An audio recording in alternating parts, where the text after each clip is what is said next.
update, not just on what's happening in the Francis Howell district, but what's happening overall, particularly on the Missouri side of the NewsTalkSTL listing area. Here's what she said.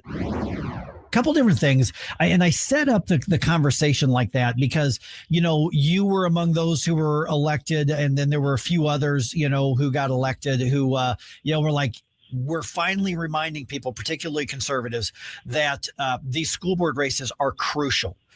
And we were just having the conversation about what happens if we lose control of the K through 12 system, of the academy, and the garbage that they're putting down, on our young people. And so that's why these are so crucial. But the couple different cases that's going on, I want to get to the school library thing and the fact that your school district wasn't allowing a guy to come speak and point out some facts. But let me start with the recent Missouri Supreme Court decision. It's kind of wonky, kind of legalese and that sort of stuff. But there was a student in the Blue Springs School District, which is on the western side of the state, who is one of these gender confused, mentally ill kids. And it had to do with the bathrooms and where. Is this a girl who's pretending to be a boy or a boy who's pretending to be a girl? I was always confusing with the stories that were written. Hi, Mike, and thanks for having me on. Yes, this is it's a she. It's a transgender male. And I know that confuses a lot of people. Yeah, so it's a girl. It's a mentally ill girl is what we're talking about. Mm-hmm. And she wanted to use the boys' bathrooms. And then, of course, the public education system generally is rushing to try to affirm this sort of dysfunction and dysphoria. And so the Supreme Court ruled on this, and this gives school districts a little more leeway right now. What do we need to know? Okay, what actually happened, this started in about 2015, and what happened was the court case was based on Missouri Human Rights Act, which is, in my estimation, a hot mess. It walks like a duck and talks like a turkey. It says one thing and just really does another. So what they sued on that right, and what they found was that it was, at first it ruled in their favor. It ended up going to the Missouri Supreme Court, and the Supreme Court said, oh, no, number one, you're not going to get the $4 million award that you were given in appeals. And also the fact is that you can't say that you were discriminated against because of your gender identity. You were not discriminated against based on that. You were allowed to go into the girls' bathroom or single sex, so you were not, discriminated against. So that gave a whole lot of goodwill to the side that wants to protect these young ladies and young men from having the opposite sex in their bathroom. It was really a landmark case. There is one other case that is still being decided, and that's in Platte County. But my thought is, because the way this one went, that one's probably going to go the same way. Just my opinion. I'm not a lawyer. Sure. But yeah. Good morning, Jane. Gabe here. So I've got very limited information on this, but my understanding is that there was a black conservative pastor who now he does a lot of these speaking engagements or he goes to school board meetings, I should say, and he speaks about the grooming materials, the pornographic materials, the inappropriate materials that end up in our schools, and he confronts the board on those things. And my understanding is he wasn't allowed to speak recently at a meeting. Can you tell us a little bit more about this situation? That's exactly right. His name is Pastor John Amanchukwu. He comes from North Carolina, and he goes from around the country talking about the pornography in our schools. He came to North Carolina all the way to our school district to speak for 3 minutes. He had what they call a roommate agreement, which a lot of districts in the country will allow him to speak because of that. But in either case, we have a policy that says if you can only speak if you live in the district. However, the board can make any exception to that policy that they want. So he came, he asked to speak, and they said no. He ended up being escorted outside by the police, which was totally embarrassing. Just ridiculous that they treated him like that. He went outside and actually prayed for the people inside because he knows what's at stake here, and that is the ruination of our young people. Okay, so Jane, by that logic of your colleagues on the board, if Governor Kehoe wanted to address the board, he doesn't live in your district. He should not be allowed to speak then, right? That's exactly right, Mike. And they've turned away one other person that I know of. But yes, that's exactly right. But we could make the waiver, but they just didn't want to hear what he had to say. Pastor John has like 3 books that he evidently found out were in our library that I didn't know about, and wanted to talk about that, and they just wouldn't allow it. Okay, so what he's addressing, and we've spoken with other members of school boards in other districts around the area here, they've been shocked to find when they got to the district, and there was actually one member who we really helped support this campaign, and she ended up getting elected, and she's not on the board anymore. But I remember getting a text from her, and basically it said, "Oh my gosh, Mike, it's worse than even we thought it was." So how real and how aggressive is the problem still? Because we talk about if there's a silver lining to all of the tyranny of the COVID shutdowns and all that kind of stuff, it's that parents and others learned what was actually happening in the K-12 public education system. And what's happening now, I think, is you've got the far left, which has been effectively using the K-12 public education system until people like you show up, and then all of a sudden they got a problem. And they're fighting like crazy to reclaim that momentum culturally and ideologically, and I'll say it doctrinally. You're exactly right. Yes, and the silver lining is people are waking up, and that's our call to action, Mike. It really is. I happen to know a person who is involved in this fight with the libraries, and he has a list of books. There's 107 books on his list. He was so kind to send it to me. I checked our libraries, and guess what? 90% of these books are in our school libraries. 90%. Now, let me ask the due diligence question. Are we just talking about leftist thinking and opinions we don't agree with? Or are we talking about over the top? Because I want a variety of viewpoints in a library by definition, but what is it that we're talking about content-wise? We're talking about everything. We're talking about incest. We're talking about rape. We're talking about perversion, all kinds of things. I recently found out that the book All Boys Aren't Blue is in our library. And if you want an eye opener, go to pages 199 to 206. That is the essence of what we are fighting for. It's homosexuality, it's rape, it's incest, it's everything that you don't need to know about at the age. And these are kids that are age 14 that are able to get their hands on this book.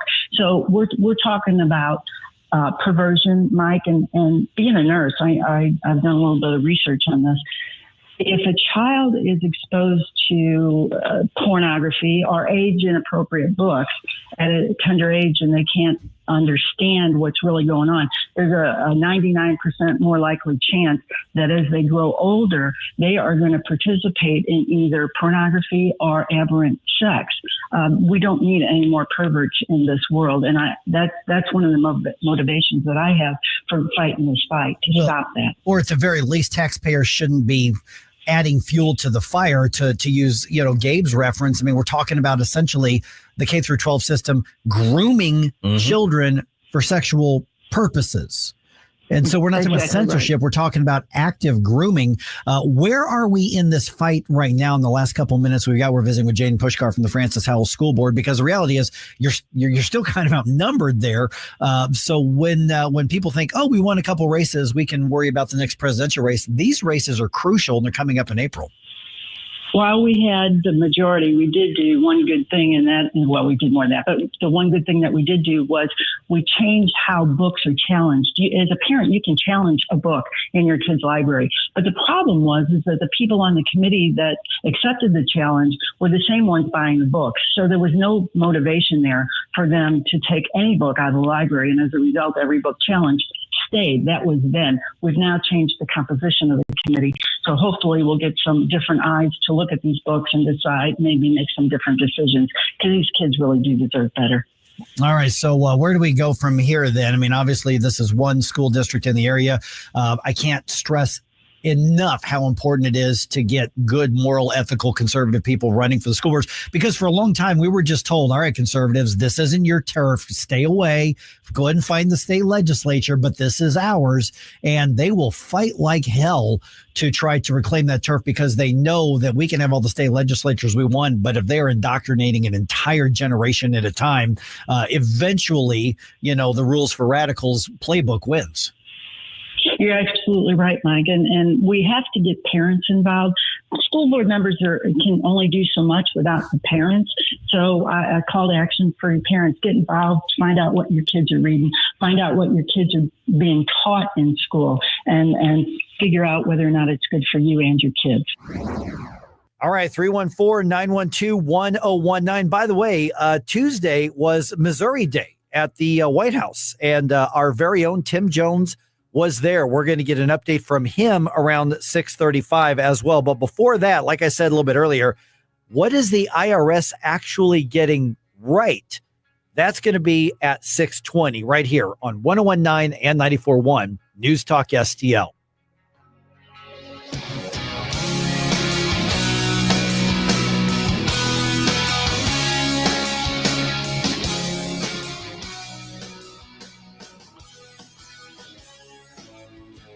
So many ways to listen to News Talk STL. Enable our Alexa skill. Hello. Hey, Alexa. Yes, I'm listening. Play News Talk STL. Welcome to News Talk STL, conservative talk radio for St. Louis. Transform your furry friend at Dapper Dog. Personalized grooming for dogs and cats of all breeds, featuring creative color treatments and luxurious spa services with quick turnaround and one-on-one care. Let your pup play all day in our bark park Monday through Friday. Need overnight boarding? We accept only 10 families at a time for truly personalized care. No extra charges for playtime, medications, or potty breaks, so your pet gets the attention they deserve. In St. Peters and in Troy, or at youdapperdog.com. That's youdapperdog.com. Hey, Jamie Allman here for Patriot Heating and Cooling. When your home's comfort is on the line, you need a team you can trust. That's why I recommend Patriot Heating and Cooling, St. Louis's trusted team of HVAC experts. These pros make customer service their number one priority, whether it's a summer breakdown or a winter emergency. Booking your service couldn't be easier. Just visit callpatriothvacstl.com or call 314-527-2722. Patriot Heating and Cooling. Comfort every day, the Patriot way. When it comes to spending your tax dollars and teaching your kids, governments and school districts should be an open book. But in Missouri, that's not always the case. Recently, the Show Me Institute sent out a sunshine law request to school districts across the state, asking for information on whether certain topics are being taught. Specifically, a controversial one called critical race theory was included in the list. Many districts didn't respond. Some wanted to charge large fees to process the documents. Lee's Summit outside Kansas City wanted over $35,000. A rural district, Morgan County, wanted $15,000. The Sunshine Law does allow charging a reasonable fee for sending out information, but there's nothing reasonable about $35,000 or $15,000. These districts should want to be transparent about their curriculums. Taxpayers deserve to know what their kids are being taught. Learn more at showmeinstitute.org. The Show Me Minute has been brought to you by Show Me Institute and Show Me Opportunity.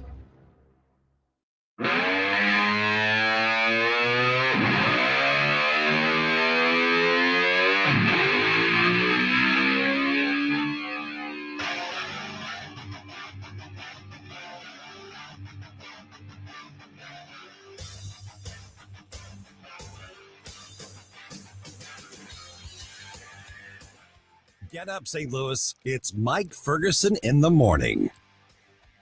All right. Did a local city hall get it right? And we're going back a little bit when they fired their police chief, their top cop. Well, it sure looks like that could be the case because looks like we might have been dealing with cop creepy here. I'll tell you about that in just a minute. And you could be on the list. Oh, just saying here. Also, okay, at 6:20, guys, this is kind of a big deal. The IRS actually gets something right. I did not just hear you say that. I know that came out. Those words came out of the mouth of Mike Ferguson. Now, I'm not sure they wanted to get this right, but they did get it right. And it's a big deal. And you already see the left kind of losing their mind over this. Now, one thing we all know that the left also loses their mind over is when the amazing News Talk STL station hosts an amazing events. And so we are announcing our next station event tomorrow. And you get to be among the first to get your tickets. And those will be free again when we tell you who is coming to St. Louis. That's Thursday at 8:05, right here on Mike Ferguson in the morning. I actually really hope that leftist friends join us at this event we're announcing tomorrow. I've been to many of our events. Yeah. I have to say, we don't not to misuse the term, but we don't Bible thump No. conservatism. It's great time. And I do wish more people from that side of the aisle will come out and realize that. And this one is going to be one of those that's a conversation starter, and it's not going to be a partisan like type of thing. And I will tell you this, leftist, there's going to be a strain of a small L libertarianism in this as well. I think this is one where people from across the spectrum ideologically can come and enjoy the night and have something to chew on when they leave. I cannot wait to announce this tomorrow. Oh, yeah. It's going to be great. It's going to be great. Okay, so this is kind of creepy. A former police chief here in the area is accused of just basically running searches on hundreds and hundreds of people. I'm not talking about the publicly available stuff. Like you can go to CaseNet and look up to see if anybody's been accused of something. Like I could go to CaseNet and look to see if you had a traffic ticket, or if you've been in a civil lawsuit or something. Those are all public records. So now what you've got here is former Baldwin Police Chief Doug Schaeffler. And I remember years ago when we covered on the news that he'd been let go on this. And he is now accused of basically misusing what's called the Regional Justice Information System database. And that sounds really Big Brotherish. And the only reason it sounds Big Brotherish is because it's really Big Brotherish. But basically, this is kind of that law enforcement Big Brother database. Yeah. Okay. And apparently he just was randomly searching people. A lot of them, his neighbors, where he lived, right around his area, a lot of people in Fenton. And so, I mean, hundreds and hundreds of people. There's one report that says it could have been thousands of people. No authorization to do it. No warrants. He was the police chief. And the accusation is he had access to it. So he just kept doing it. Now, here's the thing. It was some of his police officers, according to this report that I found on Fox 2, that some of them who said, you're not supposed to be doing that. And they turned him in. Good. Yes. They turned in their boss. Okay. So I don't know the specific details because that wasn't in the report, but can you imagine being a police officer? One, you've got the thin blue line and these guys stick together. And blue code, yeah, blue code. And there are good reasons for that. And it goes too far sometimes, but overall, there's a reason that that's a culture. Mm-hmm. But to not only turn in one of your own, but to turn in the boss. Yeah. So immediately two things stick out in my mind of this, because I can imagine myself being bored and saying, I wonder what's going on in the area, just nothing malicious. However, back in my home city, there was a massive cover up that actually resulted in the Attorney General of Illinois getting involved. And Sergeant Javier Escueda actually did the same thing. He was the one to whistleblow against his own people for the cover up. Props to him. And fortunately, he never faced any repercussions finally. But the other thing is going back to like 2012, Cannibal Cop from New York. Oh, who was right. searching the databases to find domestic abuse victims to then try to trap. That always, the moment that they start doing anything, searching of people without a warrant, it immediately is a huge red flag. Right. Exactly. And we don't see that there's any evidence that he did stuff with it.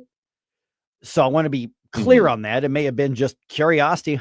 Wonder what's in their life going on. Wonder what and the thing is that there are such clear reasons why we have to put restraints on every aspect in government, especially law enforcement. And by the way, when I say that, we support law enforcement. And one of the reasons we can is because we say we put very clear restraints on how far you can go, and the integrity of it, and the fact that you're here to protect our rights.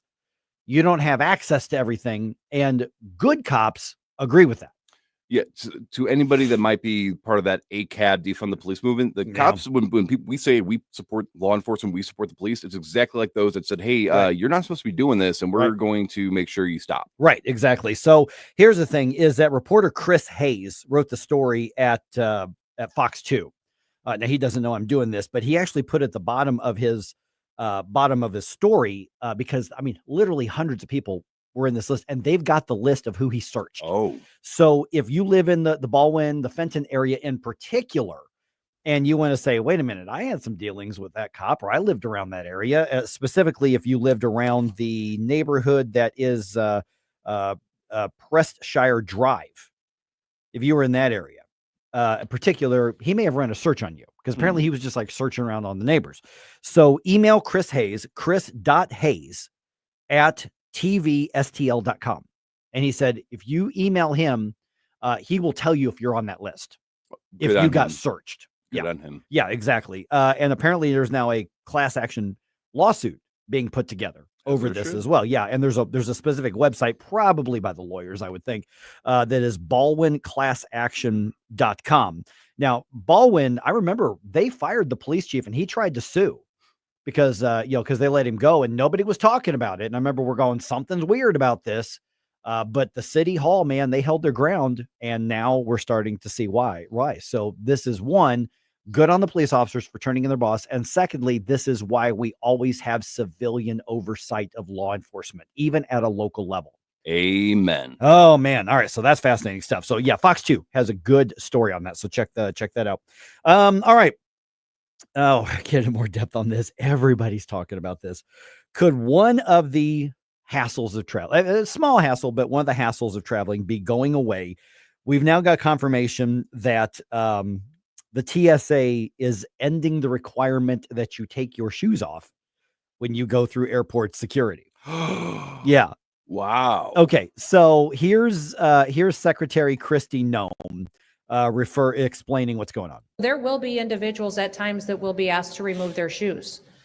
If we think there is additional layers of screening that is necessary, that may still happen to an individual. But for the most part, what's happening now is you can just walk through security and not take your shoes off, which it's funny because remember this whole thing kind of started when that one weirdo Arab guy like tried to light something on his shoes. And so they made tens of millions of people for the next 20 years take off their shoes. And I got to tell you, the TSA security is one of the reasons I try not to fly anymore. I mean, they have discouraged, I have not traveled I don't fly if I don't have to. I would rather drive. I mean, I still have to travel or I have to fly sometimes, but this one guy does this and they're like, oh, well, now we got to, do this. Another guy tried to set off a bomb in his underwear. So thank God they weren't making us strip down naked because that one guy tried to do that. But they're now going, okay, we've got new technology. We invested in new stuff. We've got new screening. For the most part, you can keep your shoes on. If we think there's something suspicious about your shoes, then we'll do that. But the weird part is this is always being framed as they're allowing you now to walk through because the assumption, the way that we've culturally adjusted to the airport security, which is basically completely unconstitutional and has been since they created the TSA, is that we claimed all authority over you and anything we allow you to do is the graciousness of the government. And Republican, because remember, this was all implemented by Republicans. And it's basically like, well, national security. So therefore, we don't have rights if we scream national security. And that started under the George W. Bush days. So now you probably won't have to take off your shoes, which means the airport may smell a little better from here on out. Just saying.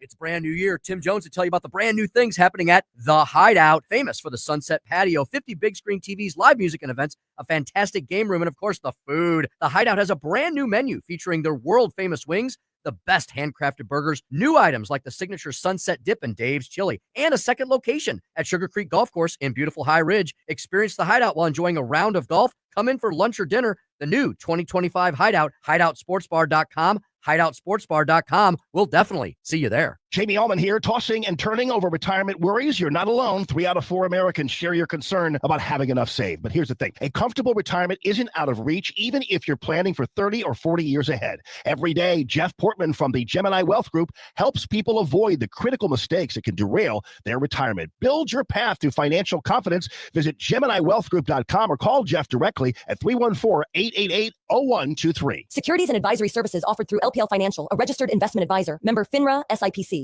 Dude, this house is perfect. Crumbs everywhere, sticky counters. I've already texted the colony. Sweet. I'll bring my 500 cousins. This will be the biggest ant rager of the summer. Let's party! Wait, what's that sound?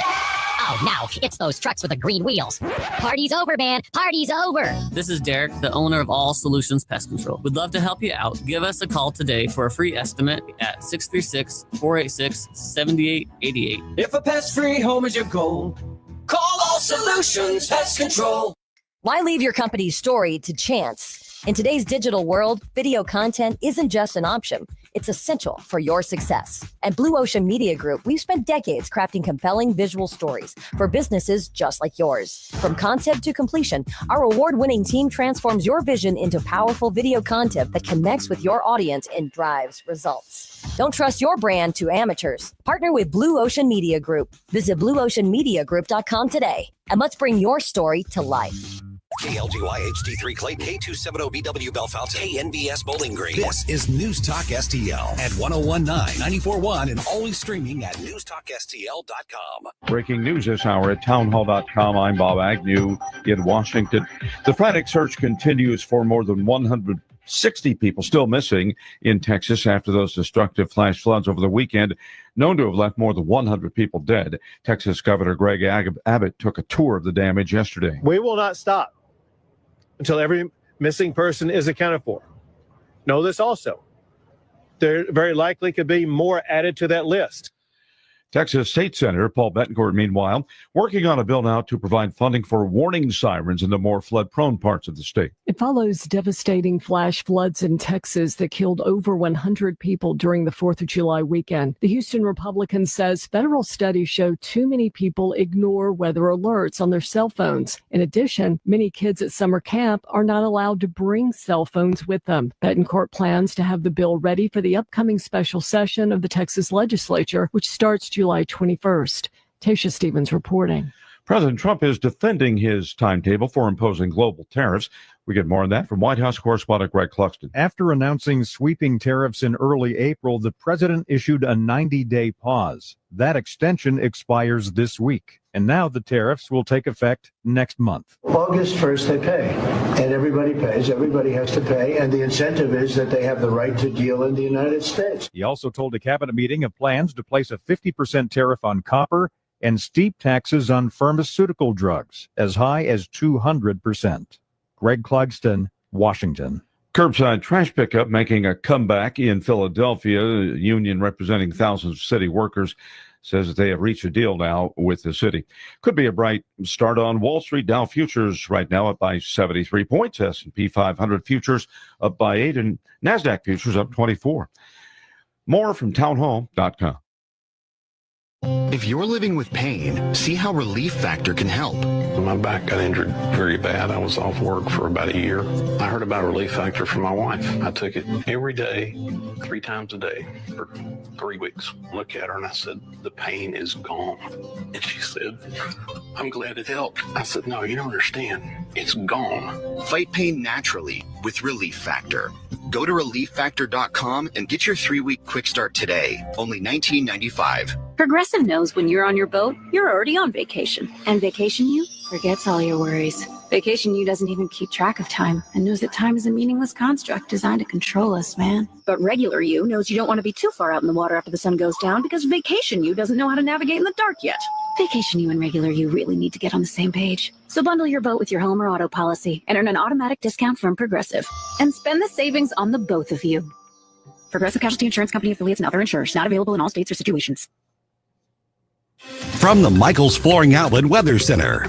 It's a summertime pattern locked in through the rest of the work week. Warm, humid, low but persistent rain chances, and that includes today. Skies turning mostly sunny, 89 for the afternoon high, just a 20% chance of a spot shower or weak thunderstorm this afternoon. Dry and mostly clear tonight, down to 73 for the overnight low. More of the same tomorrow, mostly sunny, a low chance of an isolated thunder shower. Tomorrow's high up to about 92. From the First Alert 4 Weather Center, I'm meteorologist Matt Chambers. This hour of News Talk STL is brought to you by Rodney and Jen Wallner and the entire Wallner home selling team at Berkshire Hathaway. Call them today at 314-810-SOLD. 314-810-SOLD. Hey, it's Vic Porcelli here with our great friend Chris Cooper from Serenity Wealth Management. Hi, Chris. How are you, Vic? I don't want to put anybody else down, but that when you go up and visit you at Serenity Wealth. Your place looks like home. So a lot of financial advisory offices, they have, the big mahogany desk or the big marble entryways and things like that. The stock market channel on the TV when you walk in the door, right? That doesn't really drive a good conversation. Good financial guidance and advice starts with a good conversation. People are nervous. People are afraid to talk about finances, right? And so you can see a little standoffish. Well, my objective is to try to have a good, casual conversation. By having those conversations about life, goals, objectives, it's what makes me understand what our financials are supposed to fund. So if somebody does want to have a good conversation, how do they do that? How do they find you? Our website is the best way to do that because you can get all the information you need, understand where we are, get a little bit more information, all that. SerenityWealthNow.com. Reach out to Chris and Stacy today at SerenityWealthNow.com. Investment advice offered through Fortis Capital Advisors, LLC. On the next Larry Connors, USA. Trump is now using Guantanamo prison to detain migrants with serious criminal histories. Larry Connors, USA. Now, weeknights 6 until 8 on News Talk STL. Mike Ferguson. Are you pretending to be crazy? Gabe Pfeiffer. There's something serious I have to tell you about the future. Get up, St. Louis. We let's knock it off. Mike Ferguson in the morning on News Talk STL. Get up, this is your cousin All right, the TSA says most people will be able to keep their shoes on at the airport now. Finally. How are we going to stop the terrorists? Oh, no. The terrorists. All right. The IRS admits it. Free speech and freedom of religion means you don't have to pay taxes in order to exercise those rights. This is a big deal. Oh, it means what it means. Big deal. Some on the left are losing their minds over this. Yeah. But it is, I'm going to tell you something. It is not about any one individual church. Okay. This is not about any one particular religion or candidate or anything like that. It is much bigger. In theory, the left and the right should be in agreement on this. Sure. But that's not what's happening. So we'll get into that. I really wanted, because this is a big deal. Big deal. And the Cardinals start their series with the Nationals off on actually a good note. It is 6:06 right now. Let's go ahead and dump some news on you. Successful dump. Wake up, America. It all worked out. They got all the news.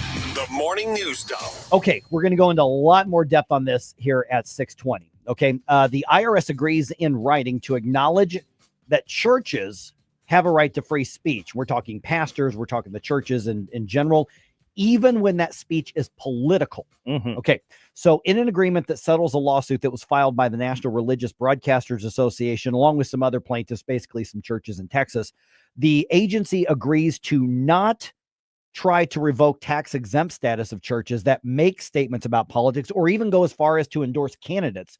Essentially, the agreement ends enforcement of what's called the Johnson Amendment, which dates back to 1954. And some of the history of the Johnson Amendment matters, which I want to get into at 6:20 on this. Now, I know that we talked about this too, Grace Church in Maryland Heights had a dust up with the IRS because what happens is whenever a conservative church says anything about politics, whether it's policy or candidates, even lightly, or even abortion or whatever. Oh, well, you can make you can talk politics. I guess we can start taxing you. We need to tax. Okay. So 6:20. I'm going to start with reminding everybody of that old quote. The power to tax is the power to what? Destroy. There it is. So that is why this is a much, much bigger deal than I think what a lot of people realize. So 6:20, we're going to get into that. Okay, prices on a lot of things are likely to go up soon. President Trump is defending his new timetable for imposing global tariffs because he's had a pause on those for quite a while as part of the negotiations and leverage, but looks like he's moving through. Here's the story. After announcing sweeping tariffs in early April, the president issued a 90-day pause. That extension expires this week, and now the tariffs will take effect next month. August 1st, they pay, and everybody pays. Everybody has to pay, and the incentive is that they have the right to deal in the United States. He also told a cabinet meeting of plans to place a 50% tariff on copper and steep taxes on pharmaceutical drugs, as high as 200%. Greg Clugston, Washington. Yeah, because definitely what we need is for medicine to be more expensive. Mhm. And by the way, prices of copper have already gone up. You know, the futures and the actual prices on the trading of that have gone up, and a lot of other metals too. Yeah, I'm just sad I missed my opportunity to invest. But copper is in everything, guys. Oh, You yeah. know, that's the connections from the processor to the other thing in your computer, your laptop, your phone. Those are copper. So yeah, If you've got an outside massive like HVAC type unit or plumbing piping type stuff, put fences around it. Yeah, absolutely. Put like strong fences around it. 'Cause that's been a theft problem for those metals for a long time for like recycling stuff. The value and the prices that are about to go up because of these tariffs. Did I ever tell you why I got out of real estate? No. Well, yeah, because I'm sure that yeah. Because I mean, it wasn't just that my tenants weren't paying rent, but also the occasional theft. Yeah. And I'm not just talking theft of the entire air conditioner unit outside, because you pull those, you pull the copper out, you sell them for scrap. You know, apparently that's a job some people have decided to take. Wow. But one house had the copper pipes removed. Yep. While the water was on. Jeez. Yeah, but you saw this problem a lot over the years at, like, for instance, like strip malls and stuff like that. Oh yeah. That people would break into the back and then just access all the plumbing and all the because they're all exposed. They're all exposed in those commercial buildings. Just start cutting it off. Yeah. All right. 8 cities and Los Angeles County announced Tuesday that they are joining together for a lawsuit accusing the Trump administration's deportation efforts in California of being unconstitutional. So we're talking about deporting people in the country illegally is somehow unconstitutional according to this lawsuit. You can't enforce laws that are constitutional. No, that's unconstitutional. Right. Los Angeles Mayor Karen Bass says ICE detainments look too similar to kidnappings. Here, let's listen to her directly.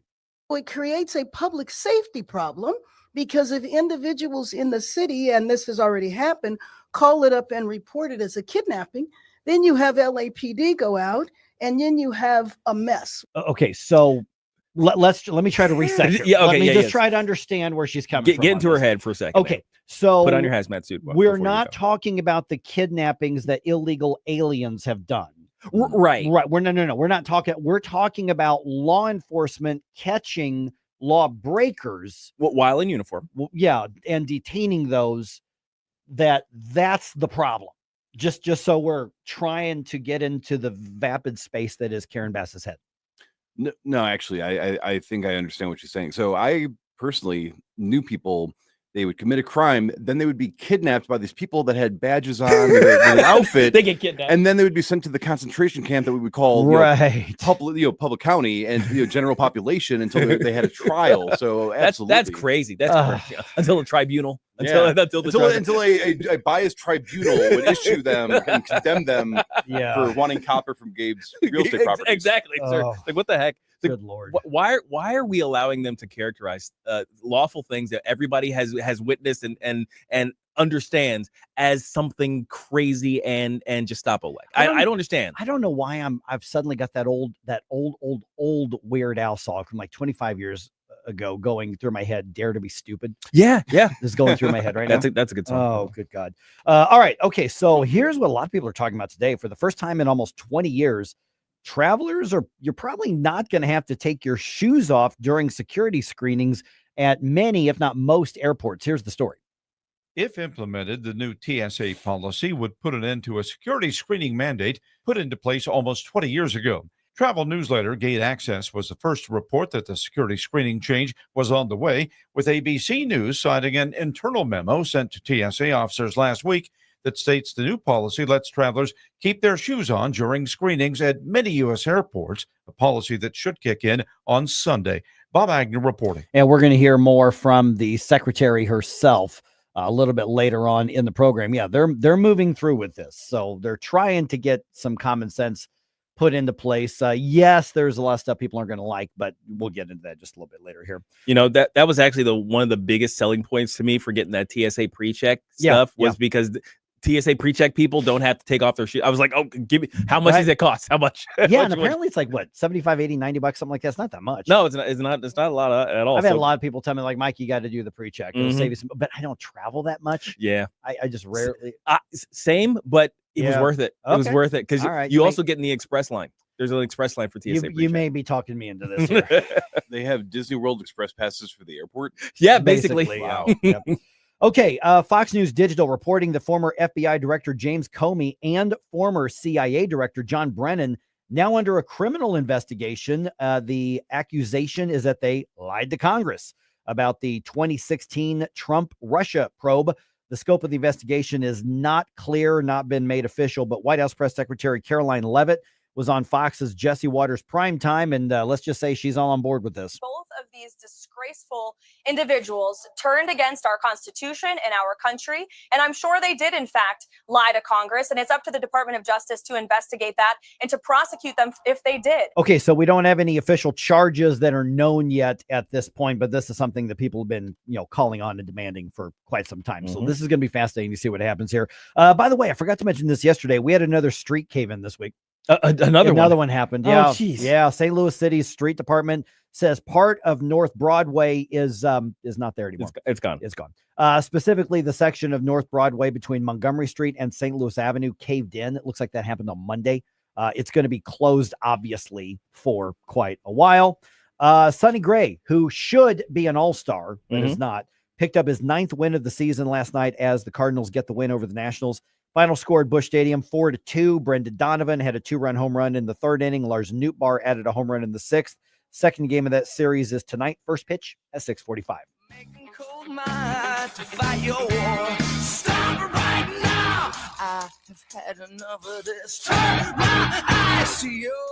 Mike Ferguson in the morning. Mike Ferguson. Gabe Pfeiffer. Watch us on our live stream using Rumble, Facebook, and Twitter. Can't you hear the alarm? Hey, it's Vic, and I'm here with Kathy Connor at Connor Roofing. Kathy, what makes Connor Roofing different? Hey, Vic, I'm glad that you asked. I think that what really sets Connor Roofing apart is our relationship with our customers. It's very important to us to develop that trust with the homeowner. This is what has allowed us to serve our friends and our neighbors in the St. Louis area for 30 years. Whether we are doing a roof or a gutter repair or even a full replacement, you can count on Connor for quality service and workmanship. Thanks, Kathy. To find out more, visit them at connorroofing.com. That's CONNER roofing.com. Yo, this is Vic. Vic for Vets is proudly honoring our veterans. Every Wednesday at 11:05, you'll hear about that day's honoree and their incredible service to our country. Hi, it's Ken. You want to nominate a veteran? Send their name, service information, and story to me, Ken, at NewsTalkSTL.com. Brought to you by Heroes Care, Alamo Military Collectibles, and Monocle's Pizza. Together, let's celebrate the heroes in our community. Vic for Vets, where honor meets gratitude. Want to get the most bang for your buck this 4th of July? Monty's Family Fireworks in Troy is your one-stop mom-and-pop shop. We have a wide selection of fantastic fireworks at the best prices in town. Fountains, bottle rockets, cakes, firecrackers, assortments. There's something for everyone, whether you're looking for kid-friendly, adult-only, or anything in between. Monty's Family Fireworks at the corner of 47 and Fairgrounds Road in Troy. You're going to have a blast. Jeffco Patriot Radio. Hey guys, I don't know about you, but I love learning about national and international issues here on News Talk STL. But do you know what's going on in your neck of the woods, your city, your county, and its politics? If you live in Jefferson County and want to know more about what's happening locally, join Speaker Tim Jones and me, Councilman Billy Crow, as we dive into all things Jefferson County on Sundays at high noon on Jeffco Patriot Radio. Jeffco Patriot Radio. On News Talk STL. This hour of Mike Ferguson in the morning is brought to you by Stifel. Request a portfolio review from your Stifel financial advisor at stifel.com. That's STIFEL.com.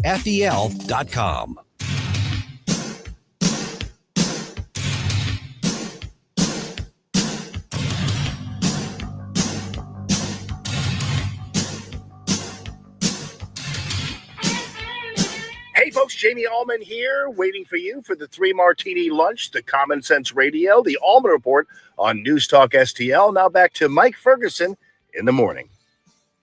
All right, of all the government agencies, The IRS gets it right. The IRS gets it right. That's crazy. Yeah. And I don't think they wanted to get it right. I think they've been forced to get it right, but the IRS actually gets it right. The Show Me State gets some special White House attention this week, and our own Tim Jones was there. We'll get his report at 6:35. All right. So here's the thing. I guess freedom of speech doesn't have a political litmus test as much as many in this country would like that to happen. The IRS is now recognizing this. So here's what's going on is that in basically a filing in the court. So essentially the IRS is agreeing in writing to deal with the lawsuit, settle it, dismiss it, whatever you want to call it. And so what's happening is the National Religious Broadcasters Association, which is an evangelical Christian group, and a couple churches in Texas. Now, I know a lot of people thought that Grace Church in Maryland Heights was part of this. I don't think they were part of this lawsuit. However, their dust up with the IRS is exactly part of this whole issue. Yeah, there may have been an amicus brief. We don't know exactly. Yeah, but we know it's that definitely they're related. The IRS backed off of Grace Church specifically, but I don't know if that officially has to do with this agreement and settlement that's being entered into the court. Okay. So essentially what the IRS is agreeing to is that when a church talks politics, even from the pulpit, right? Even if the church endorses a candidate or a ballot issue or something like that, they will not revoke their tax exempt status. Right. That's not a violation of Correct. Of any sort of rule required. But it kind of is though. It's the Johnson Amendment, which goes back to 1954. So here's the thing: understand the history of the Johnson Amendment. This is Lyndon Johnson, obviously, before he was president of the United States. He added this amendment to some legislation to the IRS tax code that specifically outlawed churches addressing anything in politics. Now, I wonder why he would do that in the 1950s. Exactly, because he wanted to shut up churches who were criticizing him, particularly black churches. Yeah. So fancy that. But it was basically, and conservative churches as well. But he wanted religious people to be scared to speak out. Yes.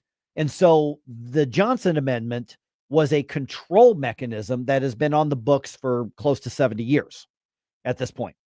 So the IRS, and this is why you see a lot of times, and I was looking at some of the stories, and I always go to the comments to see how people are reacting to this. And like clockwork, you see it. Well, if the church can speak on politics, I guess it's time to tax them.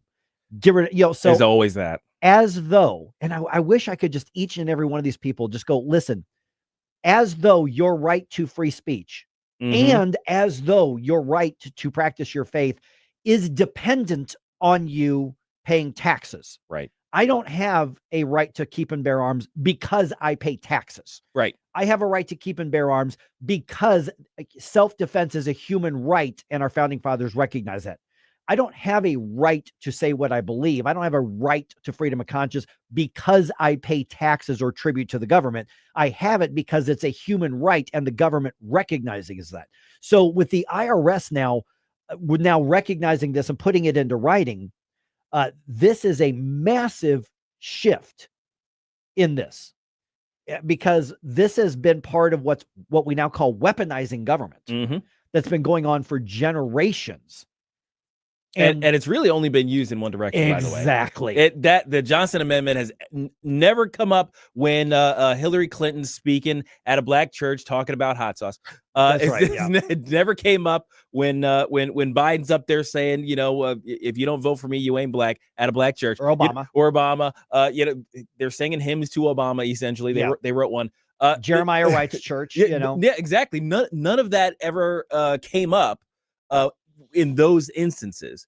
But the minute somebody says, abortion is a moral issue and we should vote in this way or that way, now all of a sudden you've got the people coming out of the woodwork.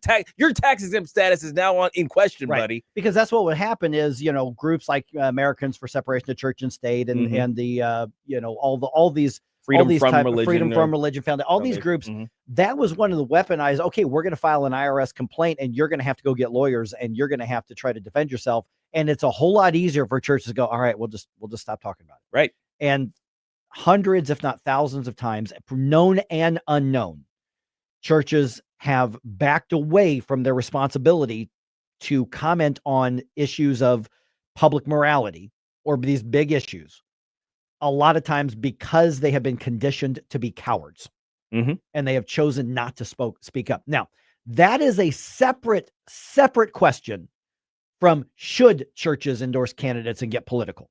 Those are two completely separate questions. Yes. So my personal advice is, hey, churches, stay out of politics. Right. But I will defend to the hilt your right to do it, even though I think it's a bad idea. Yes. My stance is pretty similar. It's basically like, hey, speak to the moral issues. Right. Speak to the issues that we should consider as part of our participation in democratic republic. But I don't like endorsement of candidates. I don't like endorsement of specific bills because for the most part, for the most part, every church in Missouri should have been talking about Amendment 3. That's true. But my guess is most of them were scared to do it. That's true. You're exactly right. Yeah. But yeah, I mean, ultimately, it's going to be up to each church. It's going to be up to each pastor, each layman's board, however they govern their body, as how they're going to exercise that freedom. But the issue of whether the freedom should be available to this organization, that shouldn't be in question. Yeah. Like, for instance, I've had a number of people who go to Grace Church in Maryland Heights. Yeah. They have referred to it to me as a MAGA church. I have never been there. I am not going to go there. So I don't know, but and that's how it's been referred to me. They should have the right to do that.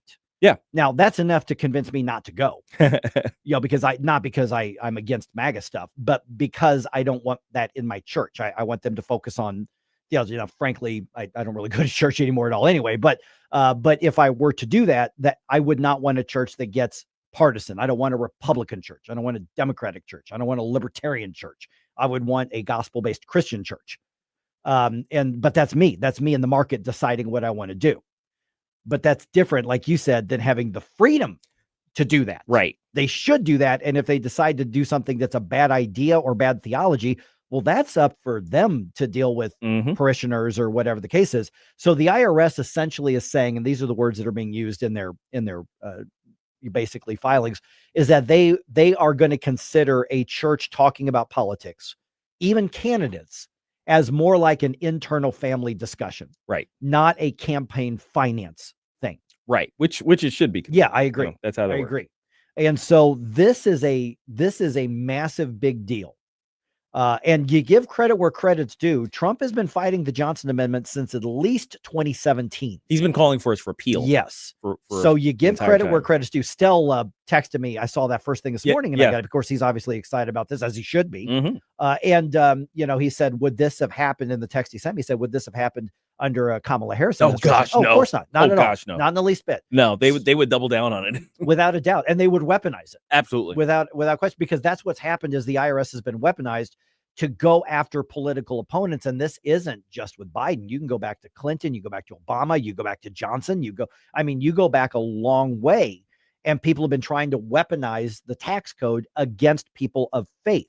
But unfortunately, we've got millions of people in this country who think that your rights are only dependent on paying taxes you have to pay the government to exercise your rights. And if there's anything I do with my career, if there's anything I can change in my career, it's that mindset.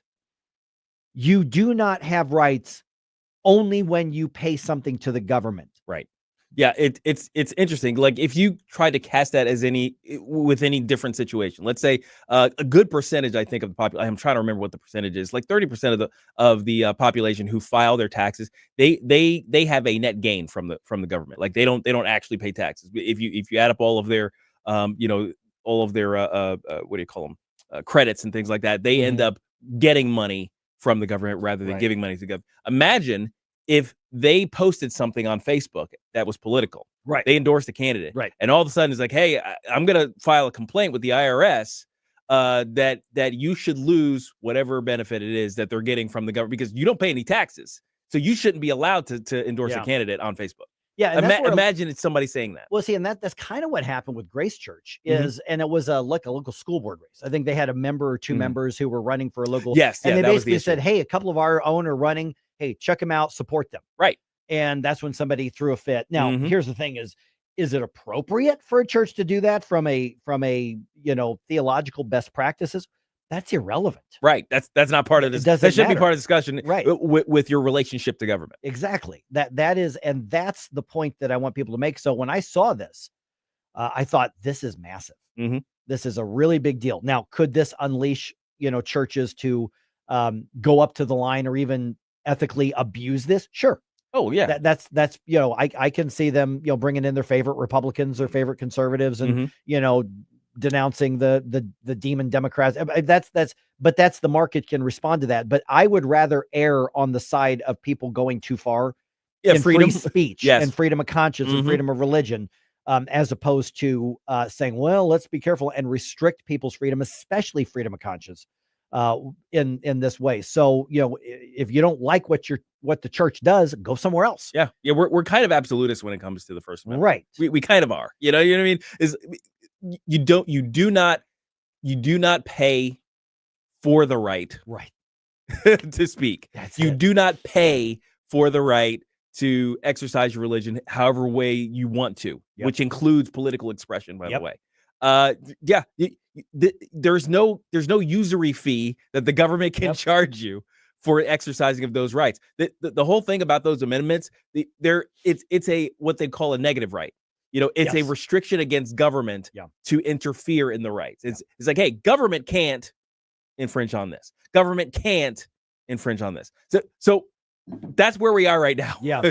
So here's my my take on this is like, listen, conservatives, yes, be excited about this change, but probably not for the reason that you initially think. Because right now, I think a lot of people are like, ooh, we're going to unleash the churches in campaign season, good for the GOP.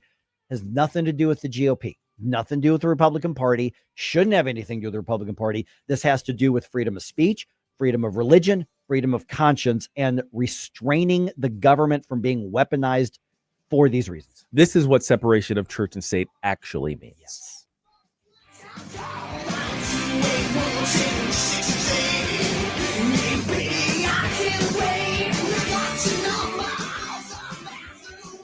From the Michael's Flooring Outlet Weather Center.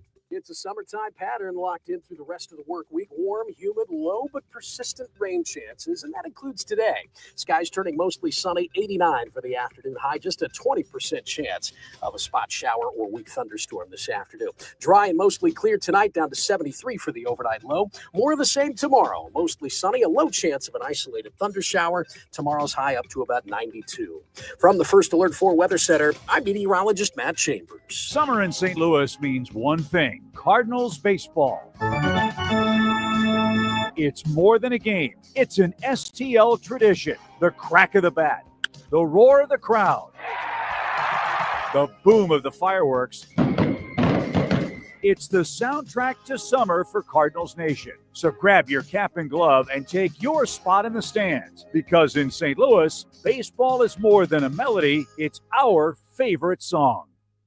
This is former Cardinal and Navy Lieutenant Mitch Harris. Salute those who serve.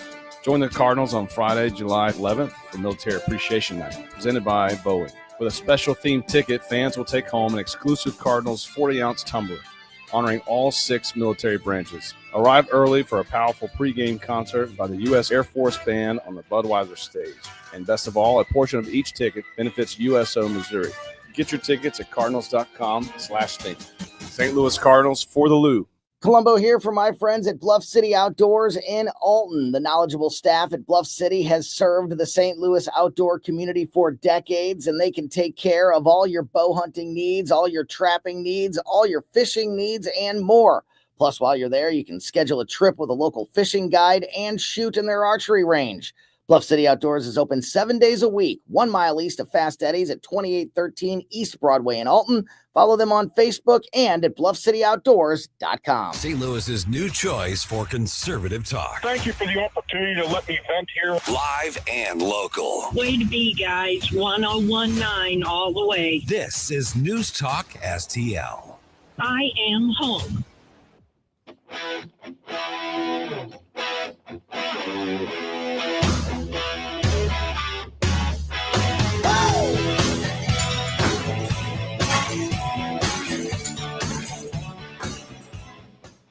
Speaker Tim Jones here. Make sure you listen to the Tim Jones and Chris Harp Show every day from 4 to 6 p.m. But right now, let's get back to our early morning media mogul, Mike Ferguson, in the morning.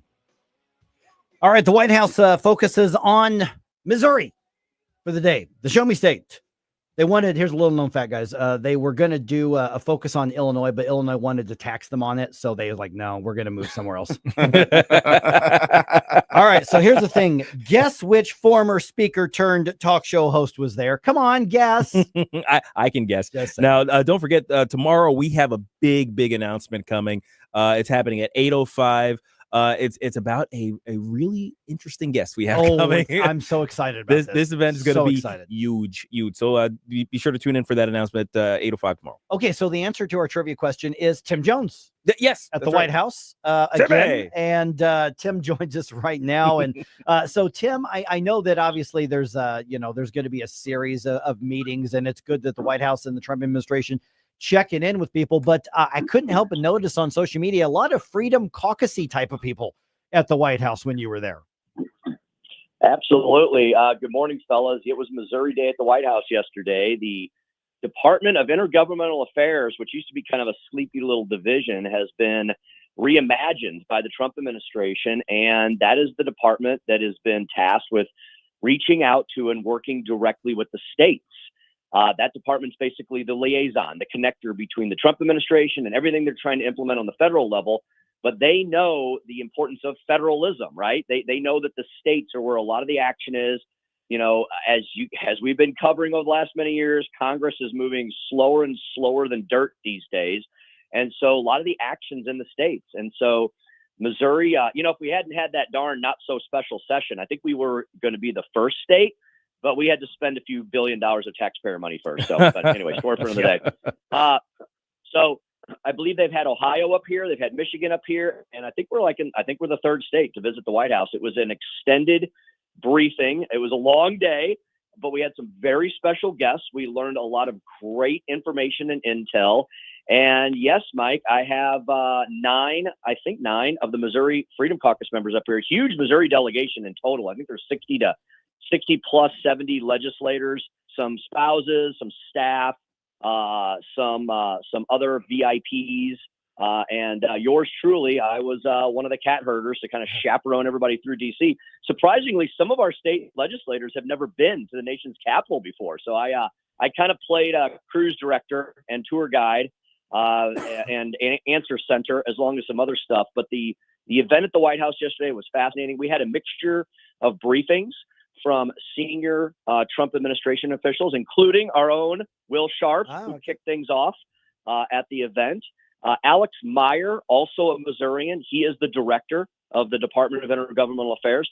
Yesterday was Cabinet Day, as you guys know, at the White House. And so we actually had 5 cabinet officials come through, 5 of the secretaries. And that was a really cool treat because we got to hear directly from, the horse's mouth, so to speak, as to what exactly is going on at the very top levels. You can't get much higher than a cabinet secretary meeting with Donald Trump yesterday. And so that was fascinating. And many of us took some tours of the East Wing. Some of us got into the West Wing.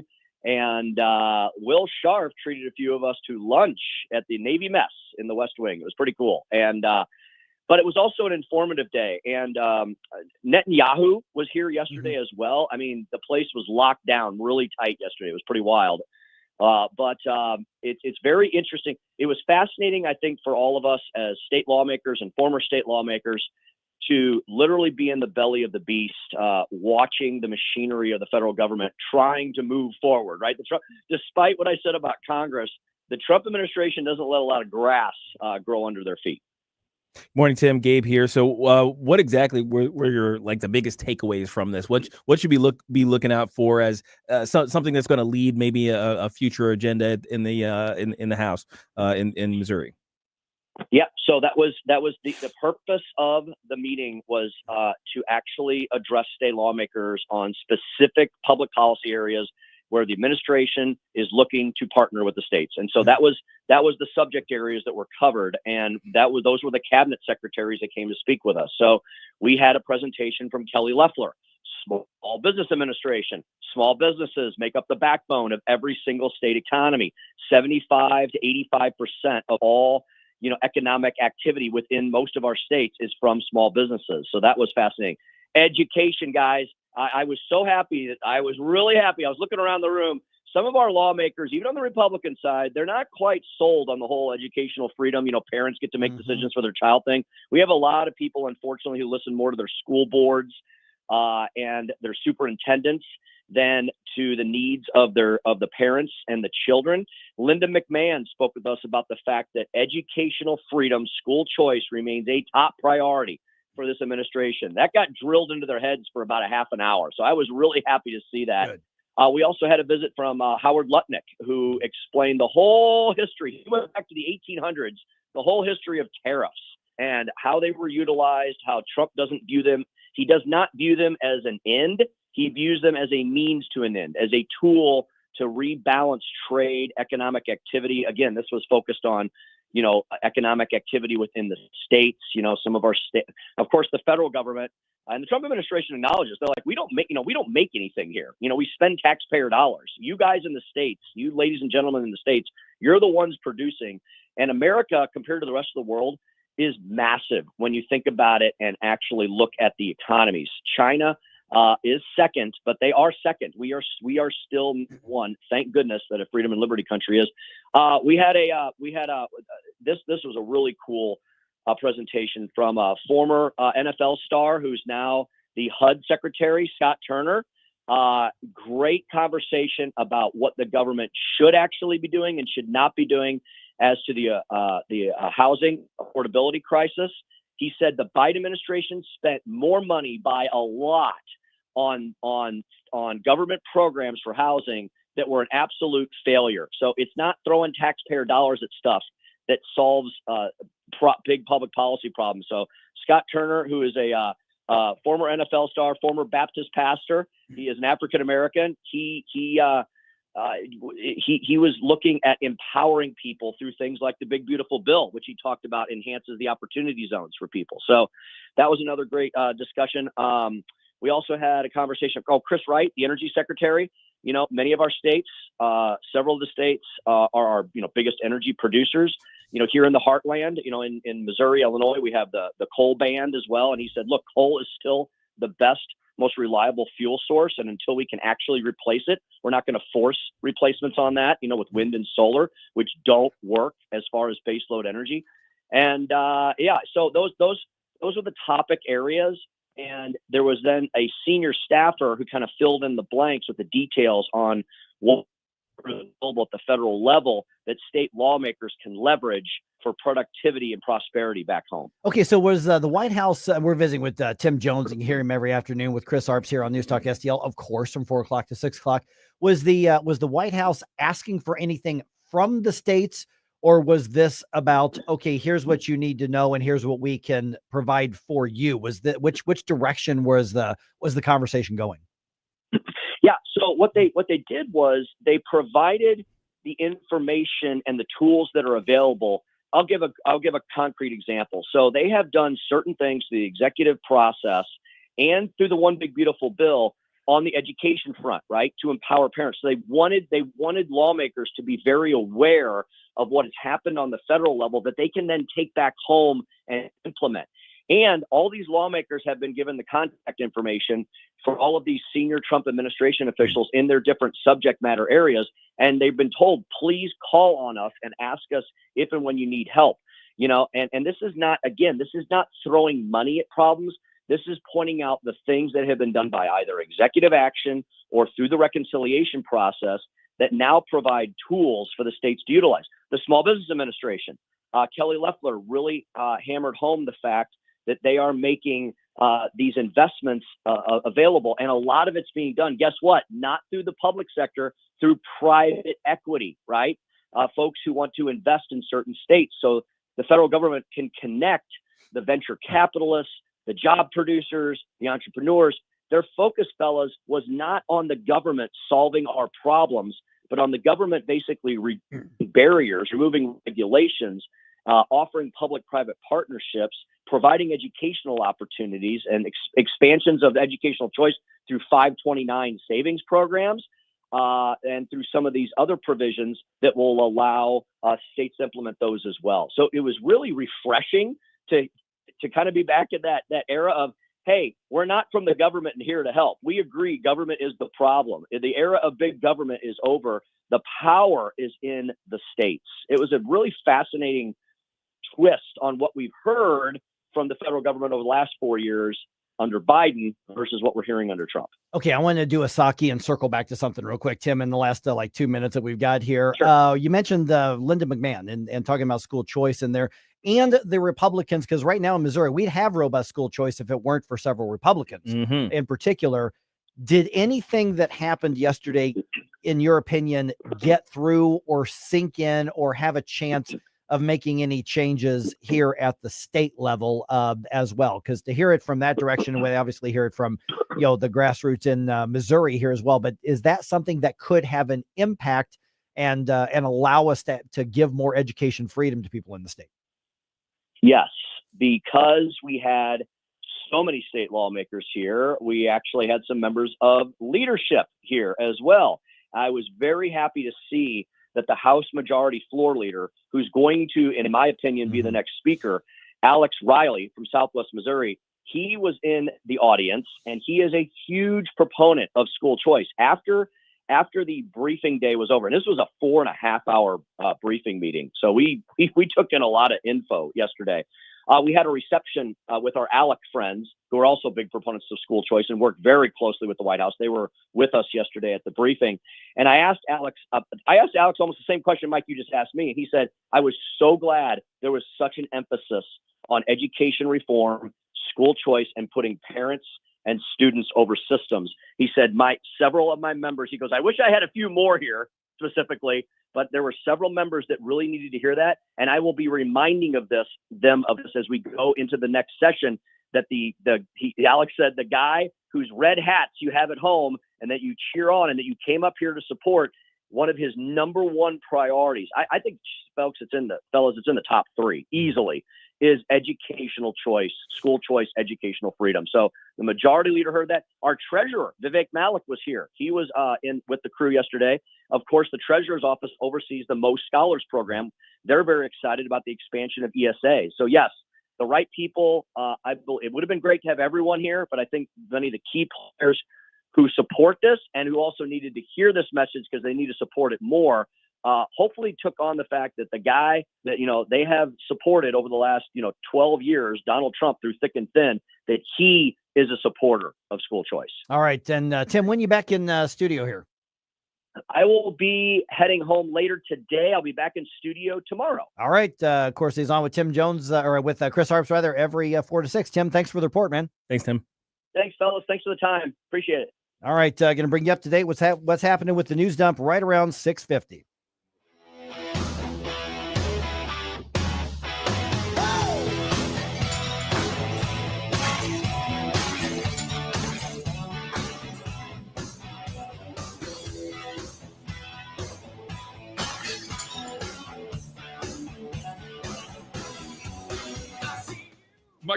Mike. What day is it, Mike?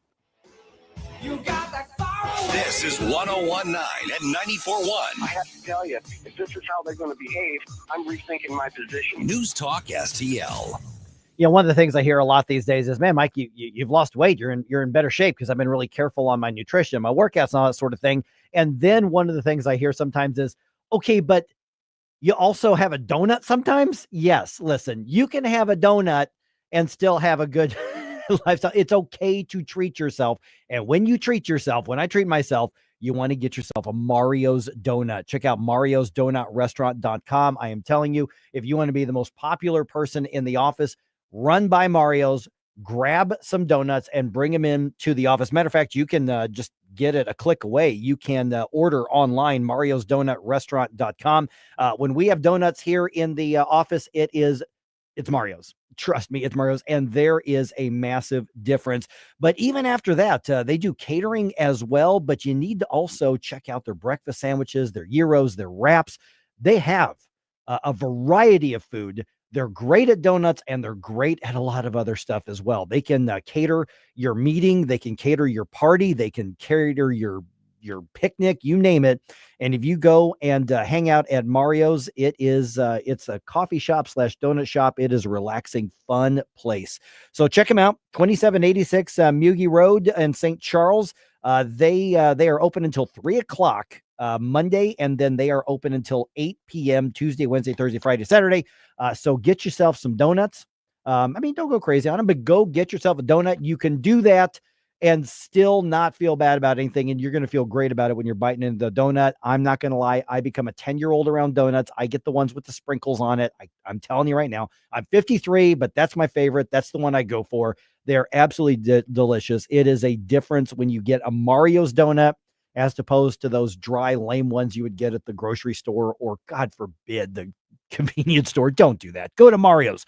Mario'sDonutRestaurant.com in St. Charles. Jamie Ullman here with the refi and debt consolidation magician, Jordan Rosenblum. Google the bagel loan. Jordan, tell me about it. Well, Jamie, with inflation high, credit card debts all-time highs, let's look at a cash-out refinance on your home. With our bagel loan, we're going to have no title fees. We're going to have no lender fees, no appraisal fees. This will help your overall cash flow mightily. It's the time to do it. Jump on now while you can. We can always refinance when rates drop. Bagel loan all day. 314-442-9570 or Google the bagel loan. NMLS number 226715. Hey, News Talk STL listeners, this is Levi, CEO of Reach Reproductive Health. There was a huge gap left when the biggest pregnancy center in St. Louis had to close their doors right after Amendment 3. But by God's grace and power, Reach has been able to step into that space. We have acquired Thrive centers and are continuing operations in greater St. Louis. I have a request for you. Would you pray and consider getting to know Reach more? We are here to see babies saved and families transformed by the power of Christ. Get to know us on our Reach community website, outreachforlife.org. That's outreachforlife.org. Hi, I'm Jen Wallner. And I'm Rodney Wallner with the Wallner Home Selling Team at Berkshire Hathaway. Hey, Rodney, how do you sell your home for top dollar? That's easy. Call the Wallner Home Selling Team at 314-810-SOLD. What if I want a flexible commission rate? Call the Wallner Home Selling Team at 314-810-SOLD. When's the best time to sell your home? Right now. Call the Wallner Home Selling Team at 314-810-SOLD. For all your real estate needs, call the Wallner Home Selling Team at 314-810-SOLD. That's 314-810-SOLD. This hour of Mike Ferguson in the Morning is brought to you by Stifel. Request a portfolio review from your Stifel financial advisor at stifel.com. That's STIFEL.com.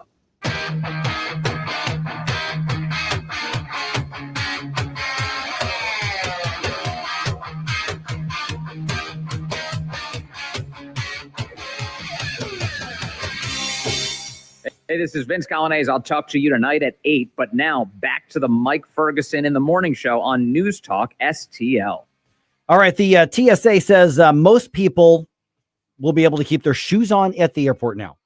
It's kind of fascinating how people are reacting. I mean, this is like what the country's talking about right now. Well, this should have happened a long time ago. It should have never been a thing otherwise. In the first place. I mean, and it's like, get mad at the TSA if you want, but I get mad at people for voluntarily just going, okay, whatever you say, government. I was really worried when the first underwear bomber was a thing. Exactly. I was like, oh no, what are they going going to do make now? This strip down? Listen, there's a few people I'd like, okay, do it, but most of y'all no. No, please no.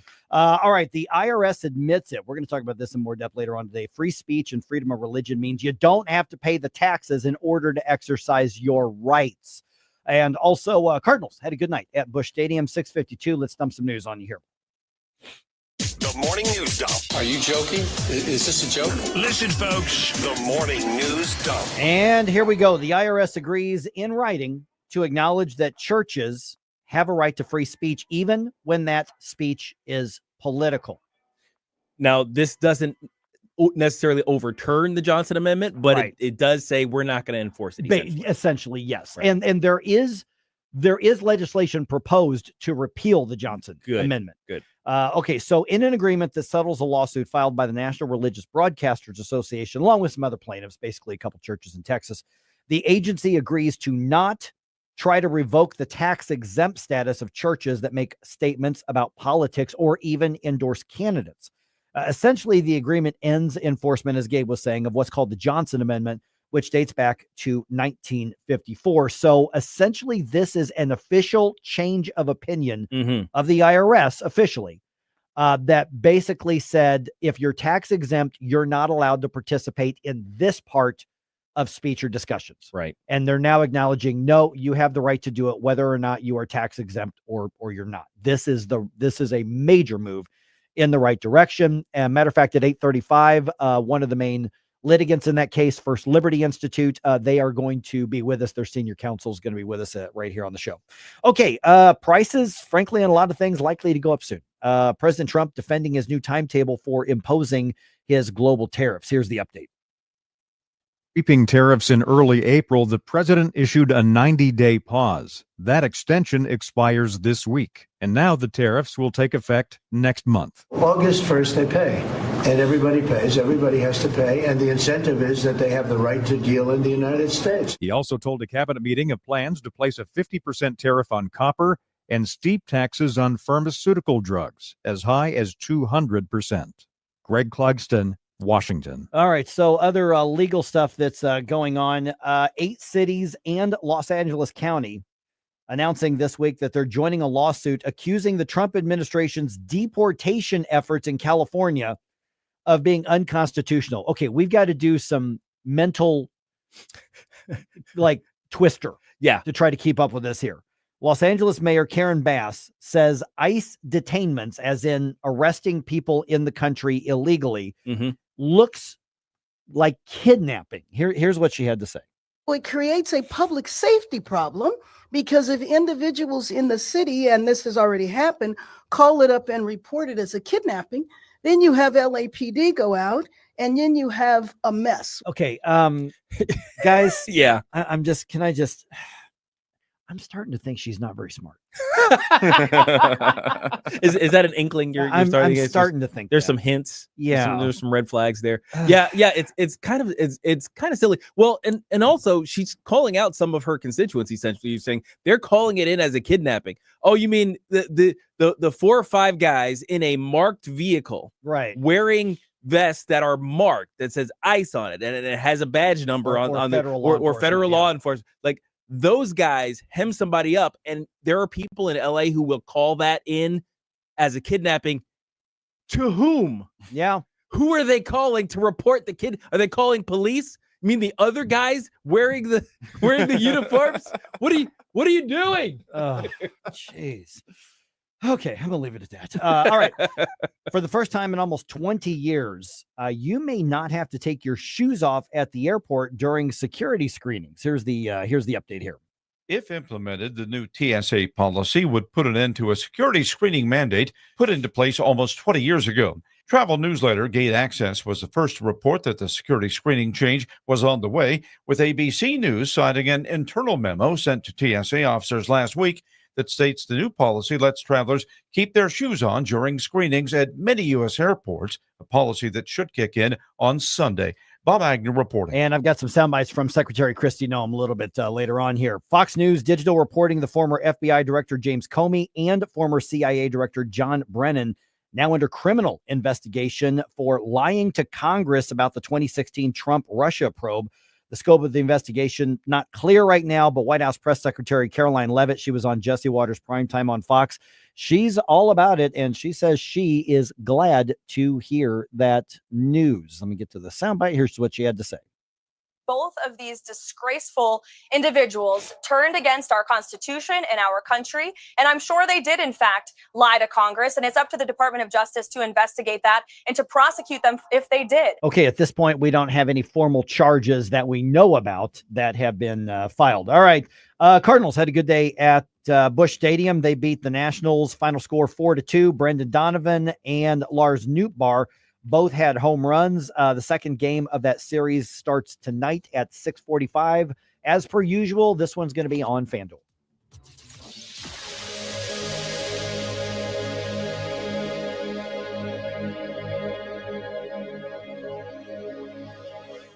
Replacing your windows and doors? Do not settle for ordinary. Go extraordinary. Renewal by Andersen, the full-service window and door replacement division of Andersen. a name trusted for more than 120 years. Their exclusive FiberX material combines the strength and durability of wood with low-maintenance features of vinyl. You get windows and doors twice as strong as vinyl, energy efficient, built to last. For a limited time, get 25% off every window, patio door, or entry door. No payments for 18 months, zero interest. This is their best new client discount.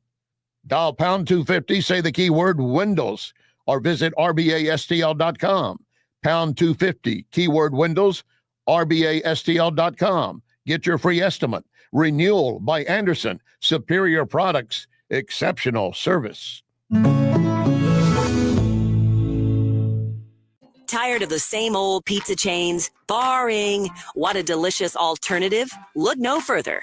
Woodson Stonefire has you covered, offering a delicious, mouth-watering alternative with a wide menu that surely offers something for everyone's taste. Our pizza will have you saying wow. Family-owned and operated in addition to being locally owned. Pizza is truly our passion. Woodson Stonefire, 3120 West Clay in St. Charles. Call 636-493-0532 to place your order now. JC's Wayback Machine. Great forgotten songs from the 90s, 80s, and 70s, and our A-list interview with Roger Daltrey on the 28th anniversary of The Who performing Quadrophenia out of Riverport.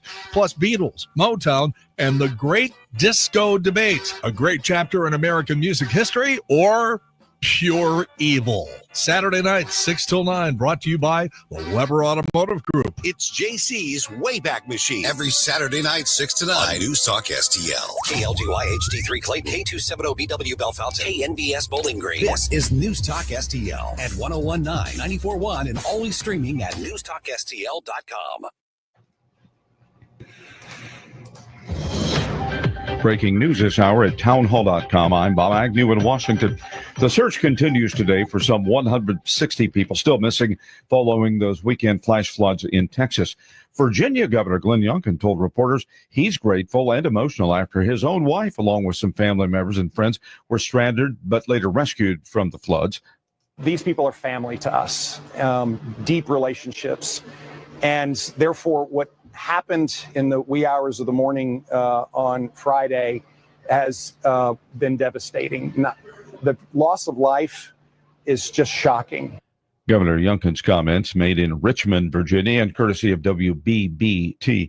AccuWeather, meanwhile, out with an estimate following those deadly floods. AccuWeather estimates that the Hill Country floods over the 4th of July weekend did $18 billion to $22 billion in damage. The weather forecasting company said Monday that the estimate includes damage to homes, businesses, and recreation facilities, plus power outages, road closures, and physical health care costs. President Trump and First Lady Melania Trump plan to visit Texas Friday to tour the flood zone. Tasha Stevens reporting. Correspondent Ben Thomas reports flash flooding has hit a mountain village in New Mexico as well. A really big flood just came, like a wall of flood. Caitlin Carpenter tells KOAT she'd been riding her motorcycle through the mountains of southern New Mexico Tuesday when the rain became too much. Pulled over, I thought I would just wait it out, and it kind of just went from bad to worse. The water of the Rio Ruidoso rose nearly 19 feet in a matter of minutes. Carpenter started filming. That's when I saw the house coming down the river. Emergency crews carried out at least 85 swiftwater rescues in the Ruidoso area. I'm Ben Thomas. On Wall Street, Dow futures up 128 points. More from townhall.com. Healthcare is complicated. It doesn't have to be. If you don't love how your health insurance works, maybe it's time to leave traditional health insurance behind. Take charge of your healthcare with Christian Healthcare Ministries. CHM offers you flexibility. Enroll anytime, choose your own provider, and select the program that fits your needs and budget. CHM is the original faith-based way of taking care of your medical bill costs. Learn more at chministries.org/wellness. Career changers, including veterans and active duty service members. Your transition starts here. Go from GI to IT in a matter of months. Become a certified cyber warrior with training at My Computer Career. Cybersecurity specialists are in high demand, offering IT pros great opportunities and a rewarding lifestyle while protecting our people, liberty, and treasured institutions from cyber threats. Deploy your career in IT today at mycomputercareer.edu/CWP. An elite CompTIA certification. From the Michaels Flooring Outlet Weather Center. It's a summertime pattern locked in through the rest of the work week. Warm, humid, low but persistent rain chances, and that includes today. Skies turning mostly sunny, 89 for the afternoon high, just a 20% chance of a spot shower or weak thunderstorm this afternoon. Dry and mostly clear tonight, down to 73 for the overnight low. More of the same tomorrow, mostly sunny, a low chance of an isolated thundershower. Tomorrow's high up to about 92. From the First Alert 4 Weather Center, I'm meteorologist Matt Chambers. This hour of News Talk STL brought to you by Chris Cooper and Serenity Wealth Management. Discover little-known strategies that could be the difference between choosing the care you deserve or having someone else decide it for you. Get a free copy of Chris's book at serenityltc.com. Irrigation systems are put through the stress test throughout our hot Heartland summers when temperatures skyrocket and rain is scarce. Tim Jones here for Hydrodynamics Core, which you should call today to make sure your irrigation system is running at peak performance. This is critical to ensure your lawn and foliage remain lush and lovely and that your grass and plants thrive instead of just barely survive. Schedule a monthly system checkup today with Hydrodynamics Core to make sure your irrigation system is working at its best. That's hydrodynamicscore.com, hydrodynamicscore.com. From home improvement to replacement, do-it-yourself electrical projects can be shocking. That's where Grasser Electric can help. They've been lighting up St. Louis for years. From ceiling fans and dimmer switches to repair or replacing your electric. No job is too big or too small for your home or business. Grasser Electric will even install emergency backup generators. So call Grasser Electric today before the sparks start to fly. 636-441-5200 or go to grasserelectric.com. Mike Ferguson. You play ball like a girl! Gabe Pfeiffer. I triple dog dare you! Get up! Get up! Can't you hear the alarm? Get up, St. Louis. So it's time to get out of bed. Pour yourself the greatest cup of Kofifi the world has ever seen. Rise up with one voice. Drain the swamp and take back our country. Today's the day we're going to do it, and it's time to do it right now, believe me. Mike Ferguson in the morning on News Talk STL. Get up! Get up! This is your cousin. All right, are we still paying the price of the Biden energy policies? Short answer is yes on that. But here's the thing, is one of those costs either potentially or happening right now your property rights? And specifically, we're talking about this in Missouri. Now, I missed Flashback Friday last week, so let's get back to it. Get your 80s bump music requests into Jerome ASAP, but no later than tomorrow morning. Yeah, a lot of people forgot because it was the holiday. Yeah. No Flashback Friday. Yeah. And I don't want people to keep going through withdrawal. Yeah, So seriously. let's feed the addiction. It hurt my soul That's not right. to have it. So 705 less 705 going on 706 right now. Here's a voice that's familiar to News Talk STL. Larry Behrens from Power the Future. Larry, good chat with you again. Been a while, man. Thanks for being on the show. Oh, no problem, Mike. Always good to talk with you. Yeah, and looking at your town hall, your latest town hall article, and it's got a real local hit to this. But the thing that intrigues me the most is, yes, there's the wonky energy policy thing. We're talking about the Grain Belt Express, which has been a source of debate and argument for years in Missouri. But then you pile on the Biden disastrous energy policies on top of that. And we come up with your article saying the green agenda wants Missouri land and they want you to pay for it. So we're not even just talking about the best energy policies, which we should always be talking about that, but we're also talking about property rights. We're talking about how far government gets to go. And we also are talking about how to retard those Biden policies that have done so much damage economically, all in one neat little package. That's right. You know, and you hit the nail on the head there. This has been a project that has been in the works for a long time. What it is, it's 800 miles worth of transmission power lines. It comes from western Kansas all the way across Missouri, Illinois, Indiana, and all that stuff, so that the power that's generated in western Kansas can go back east. Okay, fine. But since it's been there for years, why did someone not do the math? After Kamala Harris and Joe Biden lost last year's election, that's when the Biden administration decided to throw nearly $5 billion at this project. And it's clear that they knew they were going out of power, that this project probably isn't viable without tax dollars. And so they decided on their way out the door to give a conditional loan approval to the company behind this project. And what we've seen is there are some Missouri landowners who have said, no, I don't want to give up my land. for this project. And the company has filed, I believe, around 50 eminent domain petitions to try to take the land from these families. And so if you look at it, you have $5 billion from the Biden administration, and then you have this company probably using that money to then go after Missouri landowners who don't want to give up their land. And so it's tough to have someone take your land. It's even tougher when you have to foot the bill to have them do it. Morning, Larry. Gabe here. So, what's the efficacy of that whole project? I like to think about the technical details on these things. So, is this a required transmission assistance here, or is there some way around doing this particular project this way? Yeah, because basically we're going from west to east. Right. A lot of that's along like north of I-70. Then I think it cuts basically up to northeast Missouri a little bit, if I remember the last plan that I saw on that. Yeah, it's such a great question. And the short answer is no. This is, in my estimation, this is because folks back east don't want to have the windmills in their backyard. Mm-hmm. And so they decided, let's literally throw them somewhere in Kansas and let's take other people's land so that we get 800 miles of power lines, and then we can feel good about our power. And is it still viable in the time? President Trump just a couple days ago issued executive orders saying the federal government is not going to give preferential treatment to wind and solar anymore. And so you have to ask yourself, is this even viable now that all the federal subsidies for wind are going away? But to your point, from the beginning, this was a not in my backyard type of project. They literally wanted it in Kansas. They wanted the power lines in your backyard, and then they get the power from it.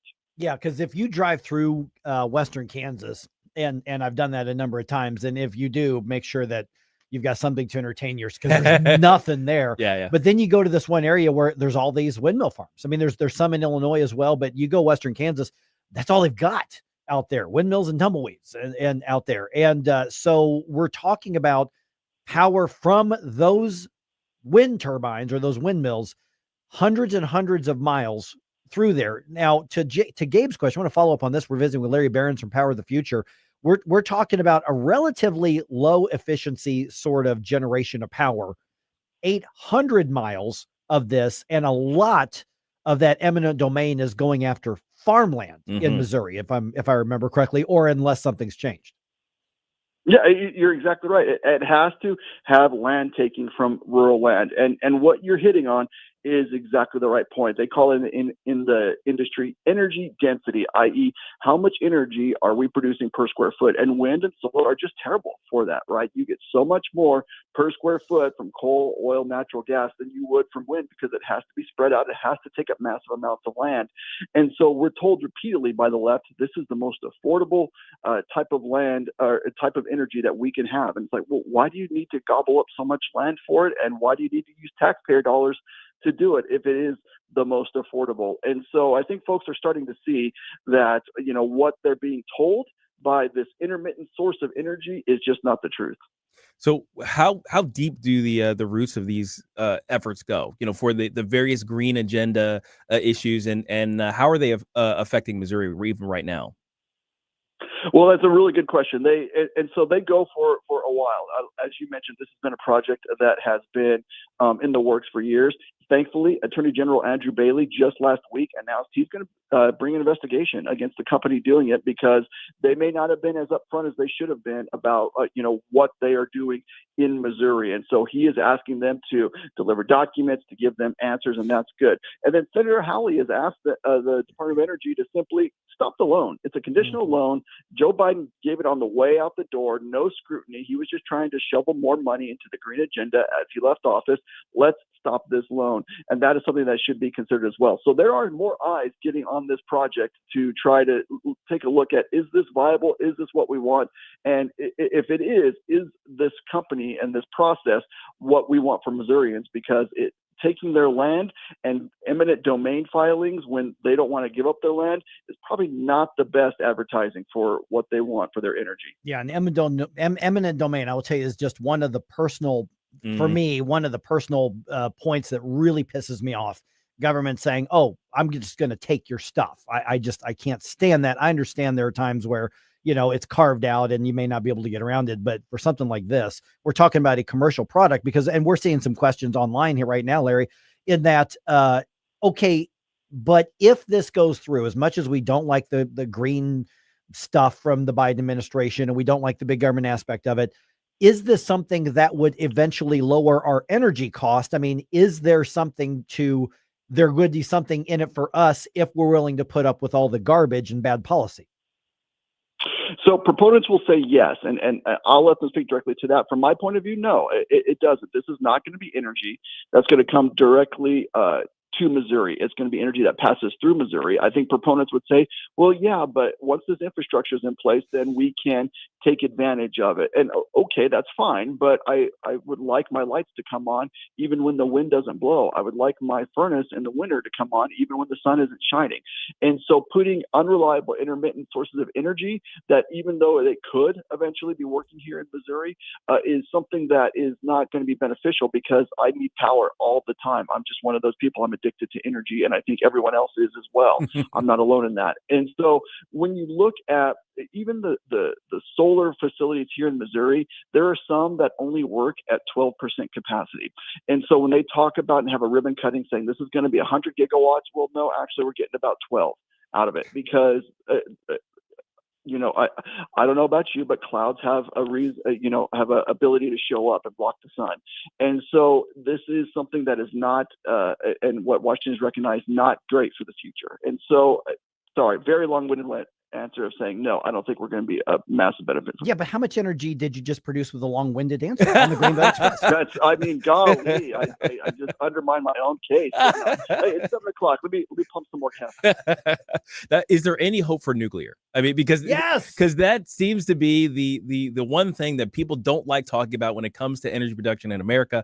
It is the greenest, if you want to count the production of CO2 as a big deal. It's the safest or among the safest. And it obviously is very, very efficient. So why aren't we doing, especially the newer small scale nuclear projects around the country? Is there any hope that we will in the near future?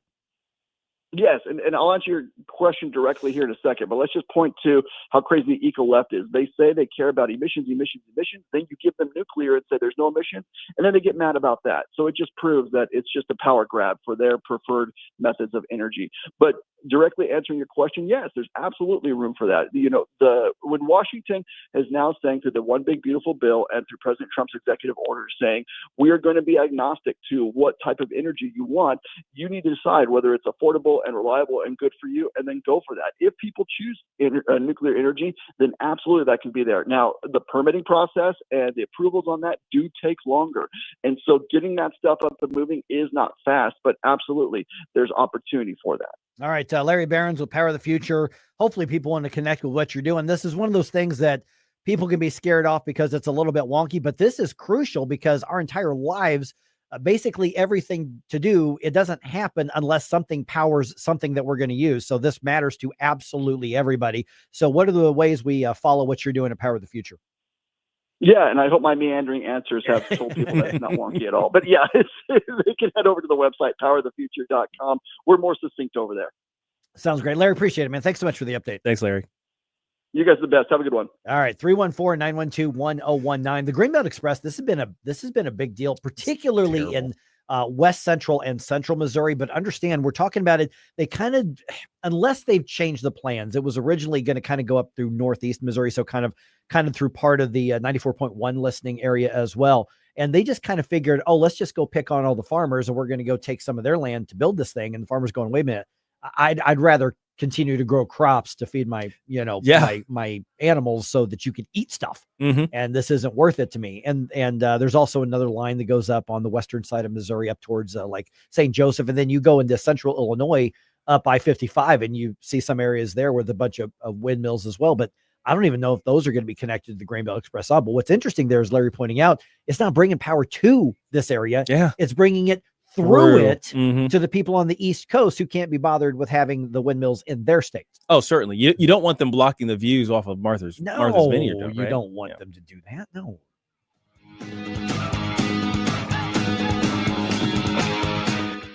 Well, there you go again, listening to Mike Ferguson in the morning on News Talk STL.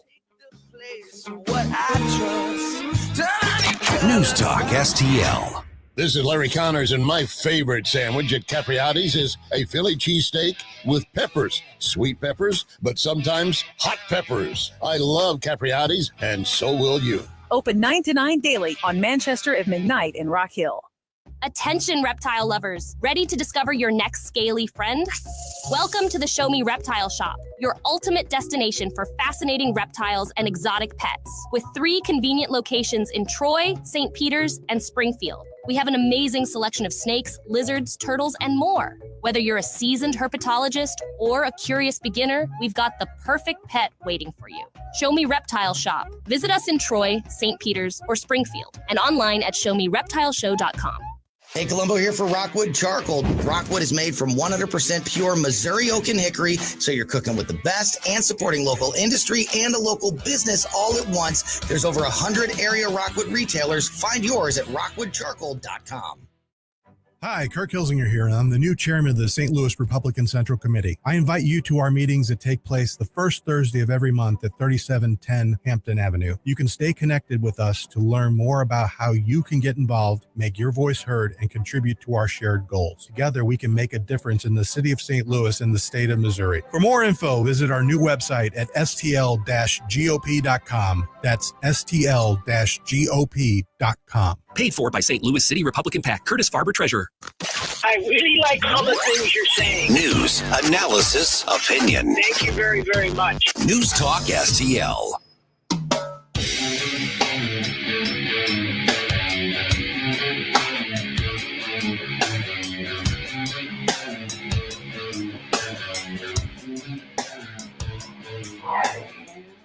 Hey, this is Todd Showalter. Join me on Saturday at 5 as I try to put some fun back into this dysfunctional radio station. It's The Right Mind Show with me, Todd Showalter, at 5 on Saturday. And, speaking of dysfunctional, let's get back to Mike Ferguson in the morning. By the way, on the Rumble chat box here, Allison says he, meaning Larry Behrens, is correct. There is no benefit to Missourians. We just lose family farmland that has been owned for generations, not corporate farms. And yeah, they're targeting the people who could defend themselves the least. Yes. On some of these as well. It is 7:20. Homeland Security says keeping your shoes on at the airport may not be the national threat that it used to be. We'll get to that in just a minute. Amazing. Right before that, it's Joe, you said, right? Joe had some thoughts on our conversation with Larry. Joe, you are on News Talk STL. Well, Joe was on News Talk STL. Is Joe not on News Talk STL? He's on a different line, maybe. Yeah. Or is it the Soros gremlin? It's Soros the gremlin. The Soros the gremlin it's got a hold of our phone lines right now. Again. It just says. Do we have Joe there? Hey guys. Hey, there he is. Okay, Joe, real There quick, we go. what's your take on what you just heard from Larry? Gabe was asking about the potential for nuclear generation. Yes. In the States. TVA actually started the permitting process for a small modular reactor. So very start of the process. All right. Also, if you look on the Ameren website, look up their integrated resource plan. Another new unit of nuke is out there in the 2040s. Okay. All right. Yeah, but you got to start this early on those because a lot of Eastern Missouri benefits from nuclear power now. The one in, I think it's Callaway County, I think is where it is. Yeah. Callaway plant. Yeah. And the small modular reactors, that's kind of the wave of the future. That if we could have a distributed network of those types of power generators around the country, our power grid would be so robust and just a beautiful thing. Yeah. Yep. Absolutely. Hey, Joe, appreciate you being part of the program, man. Thanks so much. Thanks, sir.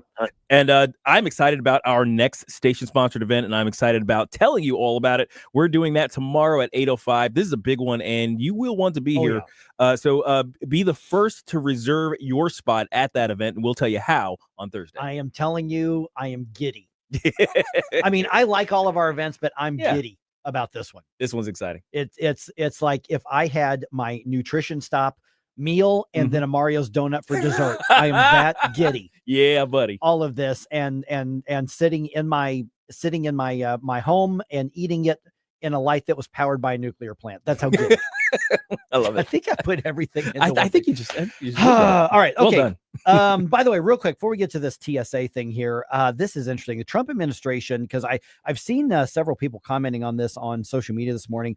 Trump administration does not want us talking about Jeffrey Epstein. Don't like this. They don't want this at all. He was asked about that by some reporters yesterday, and I thought his reaction was odd. So they don't want to talk about Epstein. They don't want to talk about the cover-up. Here's his reaction to one of the reporters who asked about the announcement that, you know what, there's no client list. There's nothing there. Just move on. Here's what he said. Are you still talking about Jeffrey Epstein? This guy's been talked about for years. You're asking, we have Texas, we have this, we have all of the things. And are people still talking about this guy, this creep?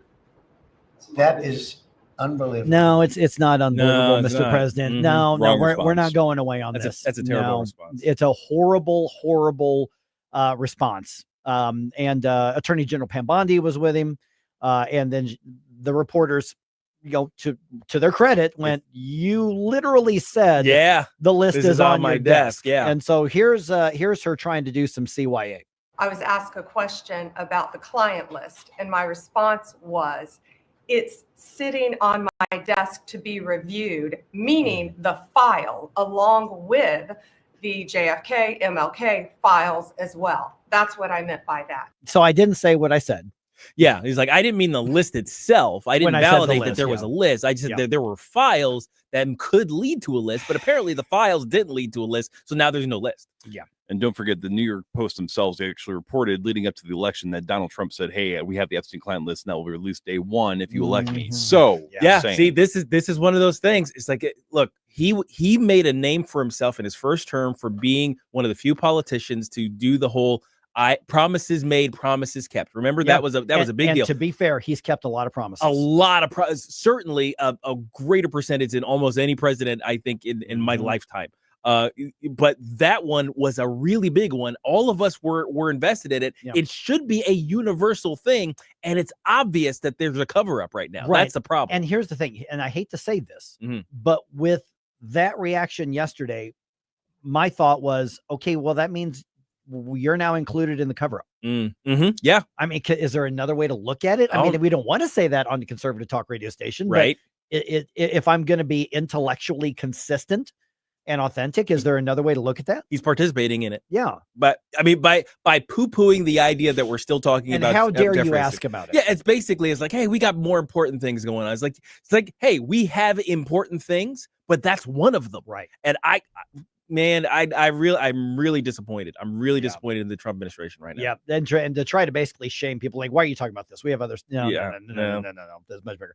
All right, 7:25 here. The Trump administration, via the Department of Homeland Security, TSA, says most of us can now start keeping our shoes on at the airport.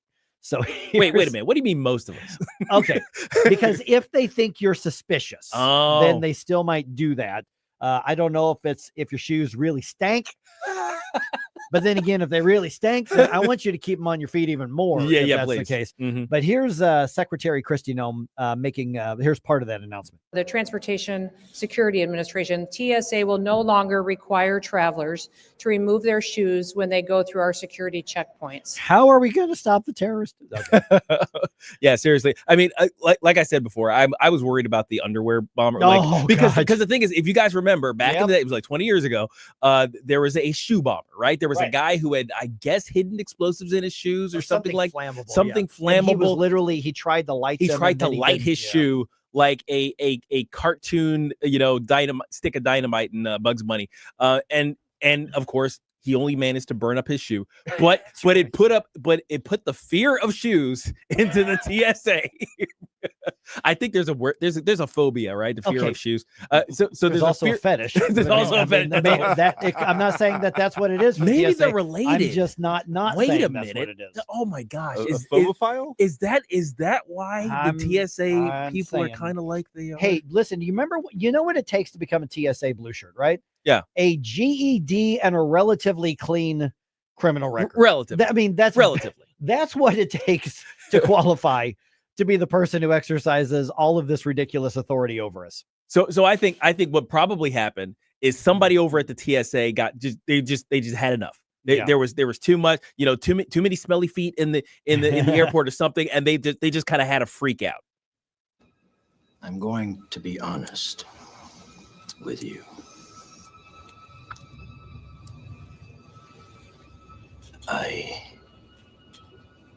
hate this place, this zoo, this prison, this reality, whatever you want to call it. I can't stand it any longer.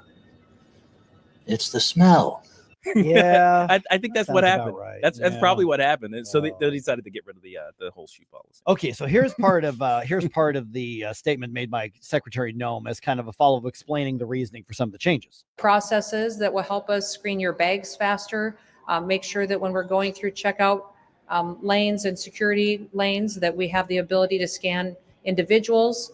Potentially, if people choose to opt in, use biometrics to identify people quicker. And let me just throw one more thing in here and then get your reaction. We've added new scanners, new technologies, more TSO officers in some areas. If the Real ID compliance allows us another layer of security, knowing who's going through our checkpoints and who isn't. Okay, so basically we've got new technology and more technology, and we just don't need you to take your shoes off. So obviously some of this is creepy and a lot of people don't like it, but they're citing that as the trade-off is you can keep your shoes on. I'm just going to say this right now. I think this is they just done goofed. And I'll say because I have a Real ID, and now because I don't have to take my shoes off, I can start my international shampoo and water bottle smuggling. That's true. You can. That's true. But, You hide it in your shoes. But let's talk about some of the other changes that the TSA should be making. Okay. Now that we've gone to the common sense. Yes. For instance, when we have to, they make you either throw away or gulp your drink before you get to the. Oh, yeah. Okay. Yeah, certainly. I think TSA agents should form a circle around you and chant chug, chug, chug. That could make it more fun. I'm just saying they should do that. Absolutely. Okay. So if their canine unit starts barking at you in your bag, but they don't find anything, whatever drug they thought you had, they should have to give you. They have to give you the okay. That's Let's the penalty. See here. Flight crews should not be allowed to cut in line. Anymore, there you go. Especially if they work for Southwest, because the flight's probably delayed like 3 hours anyway. Get in the back. Oh my goodness. Okay, so after giving us that full body pat down, they must at least buy us a cocktail. I would think there should be some like a voucher. Give me a voucher at least. I would be owed so many cocktails. I would really like. How about a free app from the TGI Fridays? I'm just saying because I have been pulled aside for those pat downs. Apparently, I look really suspicious because I've been pulled aside so many times. One of the reasons I try not to fly too much more. I'm tired of these people patting me down. It's the hair. Probably, yeah.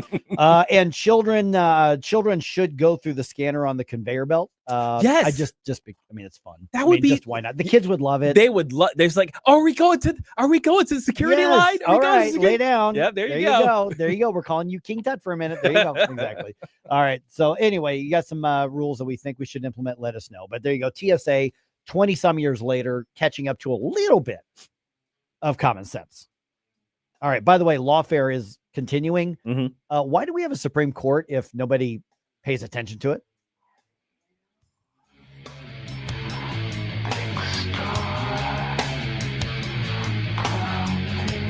From the Michaels Flooring Outlet Weather Center. It's a summertime pattern locked in through the rest of the work week. Warm, humid, low, but persistent rain chances, and that includes today. Skies turning mostly sunny, 89 for the afternoon high, just a 20% chance of a spot shower or weak thunderstorm this afternoon. Dry and mostly clear tonight, down to 73 for the overnight low. More of the same tomorrow, mostly sunny, a low chance of an isolated thunder shower. Tomorrow's high up to about 92. From the First Alert 4 Weather Center, I'm meteorologist Matt Chambers. Hey, if you're 50 or older, you do not want to take any risk with your money. In fact, you want Leslie Consulting.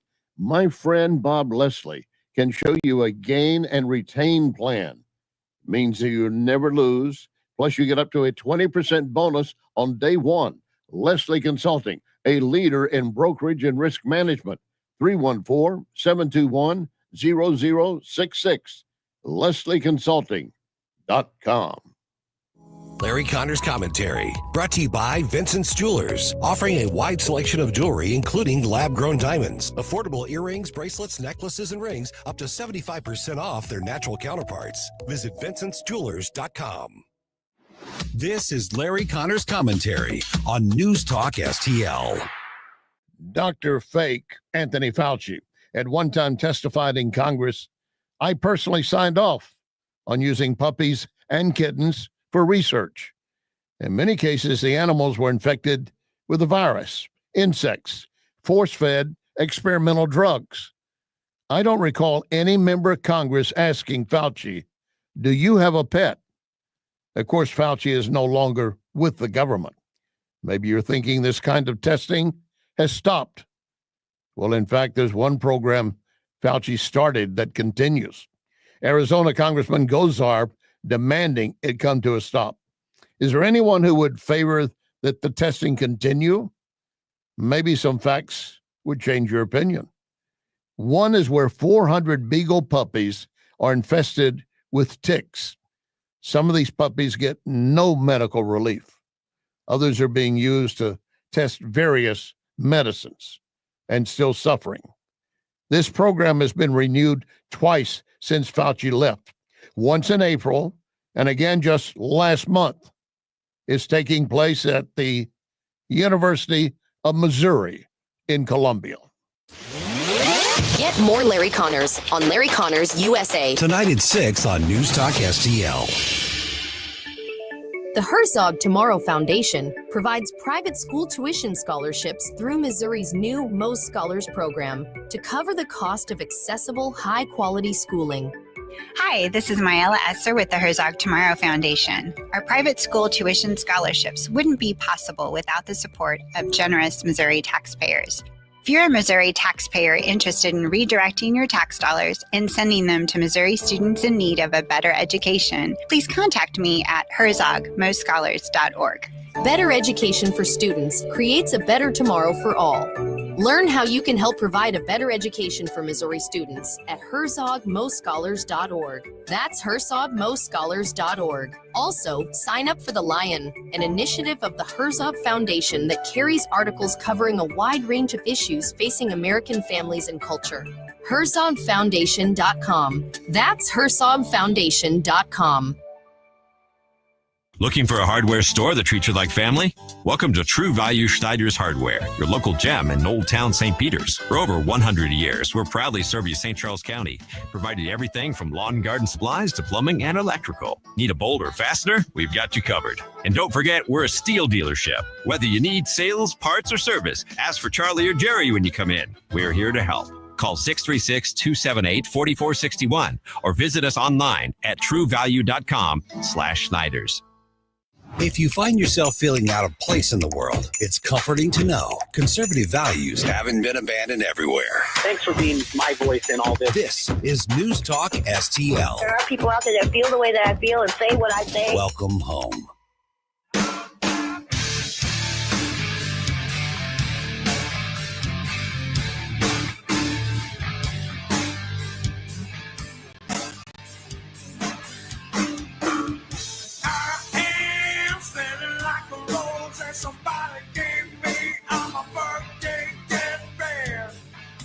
Hey, this is Vince Colonnese. I'll talk to you tonight at 8, but now back to the Mike Ferguson in the Morning Show on News Talk STL. All right, I guess the lawfare and the activist district judge stuff is not over, despite the Supreme Court's recent ruling. I'm just confused by all this. Yeah, but what's not confusing is how awesome the News Talk STL app is. Yep. Yeah, if you don't have it yet, go to the App Store or the Google Play something or other. I don't know what they use on Android. I'm one of those. Are you looking down on Android people? No, I am not looking down. I'm just saying that I am too dumb for Android because it requires some level of sophistication with it that I don't have even as a rocket scientist. But yeah, so go to wherever you would get your app for your phone, download it. You could actually download it onto your car in some instances. You know, they got CarPlay, right? So yeah, we play nice with CarPlay. Yep. We play nice with CarPlay. Yep. So yeah, just remember, if you got a phone, you got a radio, and it's crystal clear anywhere in the world you can get our awesome content here at News Talk STL. You know what's funny about what you were just mentioning right there with the app and stuff? One of the biggest regrets in my life, and I know it doesn't even exist anymore. At one point, I bought a Windows phone. Oh yeah, okay. Yes, I had a Windows phone. You had a Windows phone. Okay. It was truly one of the worst experiences. You were among the 2%. Oh my goodness. It was unreal. So you saw them release Windows 8 and you said, wow, I wish I had want that a in the piece of form that. Yeah. Come on, Mike. It was, I mean, it was so bizarre. There's a reason Windows phones aren't around anymore. Yeah. Because I would, for instance, try to put a picture up on like Facebook or Twitter or something like that, and I would click on it. Yeah. And then I would hit post, and a totally different picture from my phone would show up. So it didn't even work right. Right. I at one point I was literally testing my Windows phone on Facebook saying, okay, folks, I'm having a weird thing happen. I'm putting a picture of a statue and water fountain up. What do you see? Oh no. And they're like, that's your daughter Amber playing basketball. What are you talking about? What are you doing? What are you doing? I mean, that was what was happening. It was just nonsensical stuff on that. Windows. Oh my goodness. Okay, so we had this ruling, and maybe because obviously I'm not a lawyer, we'll need Mike O'Neill or Susie Moore or somebody like that to explain this to me. But the Supreme Court curtailed in a massive way these district judges issuing national injunctions. Right. Okay. So yesterday, another federal judge basically not struck down, but put a stay. They basically stopped part of the so-called big beautiful bill that defunds Planned Parenthood for 1 year. Wait. So So the Supreme Court said, "Hey, you can't do this thing anymore." Right. And a judge said, well, "I'm going to do the thing anyway." Pretty much is what it looks like here. So the ruling is that the federal government, according to this judge, is not allowed to withhold Medicaid funding from Planned Parenthood. Now, this is like a 2-week stay or whatever the legal term is. A district court judge issued that temporary restraining order basically the same day. They were waiting for Planned Parenthood to file a lawsuit, and they did it. And they went stamp, rubber stamp. Yes.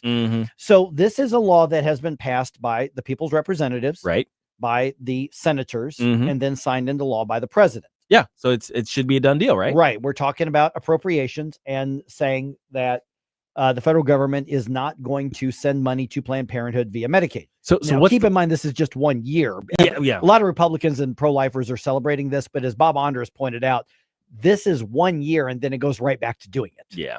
For the next 9 years.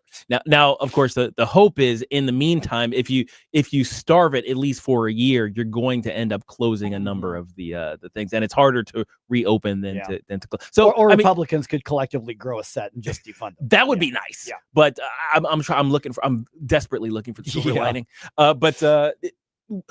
How? On what basis is even the loss?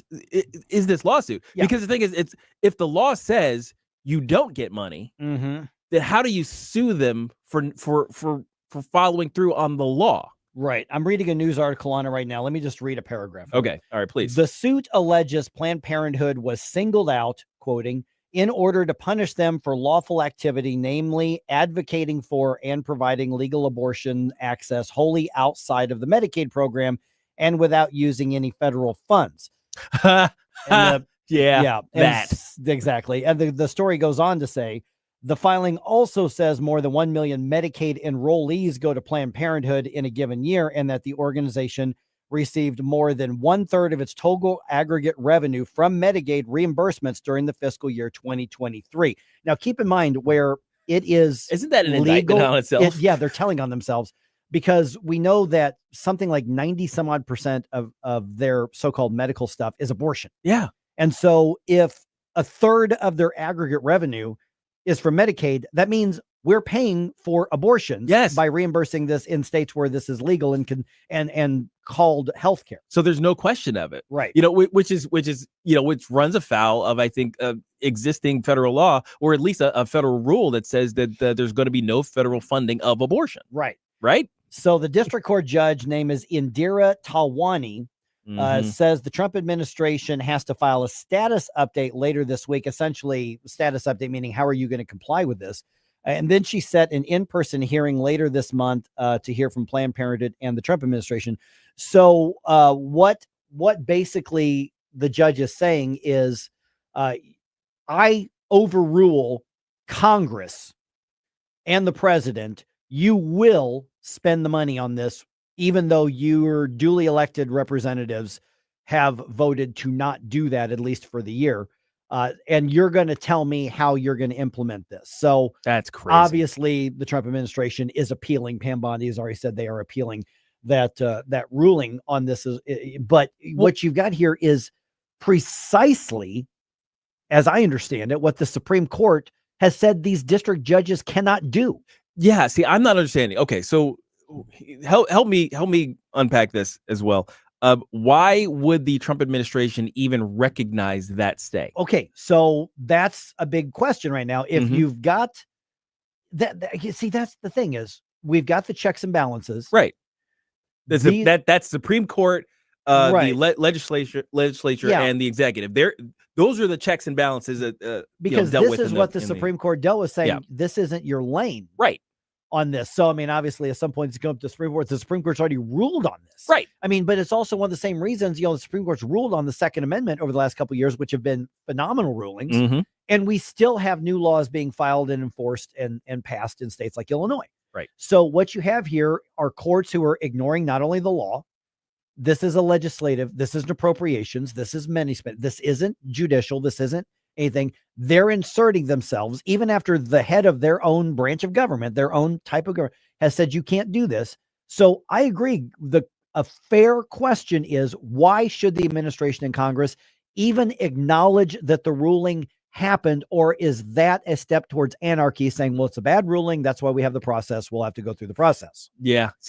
See, my thinking is because the Constitution established the checks and balances between the three branches and that the one branch that the executive and the legislature has to contend with is the Supreme Court, not district courts. District courts, because they answer to the Supreme Court. Answer to the Supreme Court. So if a district court says something, then it's like if you go in a store and you have an agreement with the manager. You've already discussed something with the manager and you're doing something, and some low-level employee comes over and wants to accost you about doing the thing that you already dealt with the managers. Just ignore them. That's kind of my thing. It's like, why even give this low-level peon a chance? Yeah, real quick, Vicky says, so Planned Parenthood didn't even file a case. Well, they asked for the temporary restraining order. Yeah, so that's what they and asked it for, was approved same day. Oh gosh, yes, I guess let me put it this way: it was rubber stamped. Yes, it was a Planned Parenthood lawyer standing next to a judge at their favorite Starbucks. Yeah. They passed the paper across the table, and right there next to the latte with the extra whip stamp. That's how that worked. Now, a few weeks ago, we were having a discussion about how, my generation is the one that's known to be the more snowflakey, kind of sensitive, but these activist judges are more people your age. You guys were talking about the dodgeball was the way you're talking about. Maybe it's time to bring back the dodgeballs. Let's bring dodgeballs to the court. It's like, I'm going to rubber stamp the boom. That's right. Oh, headshot. You're going to be shocked to know that this judge was appointed by Barack Obama. No, I know. Wait a minute. I know. Barack Obama? I'm just saying. No kidding. Yeah, that's crazy. But that's the thing is, if these lower court judges just ignore the Supreme Court clear ruling, then is it justified for the other branches of government to go, no, we've got a ruling on that? No, I think so. Yeah. Going to be fascinating to see how this turns out, because you've got any one individual district judge now not even just going after the Trump administration over executive orders, but saying, I'm going to overrule Congress and the president and the Supreme Court. And the Supreme Court. Yeah.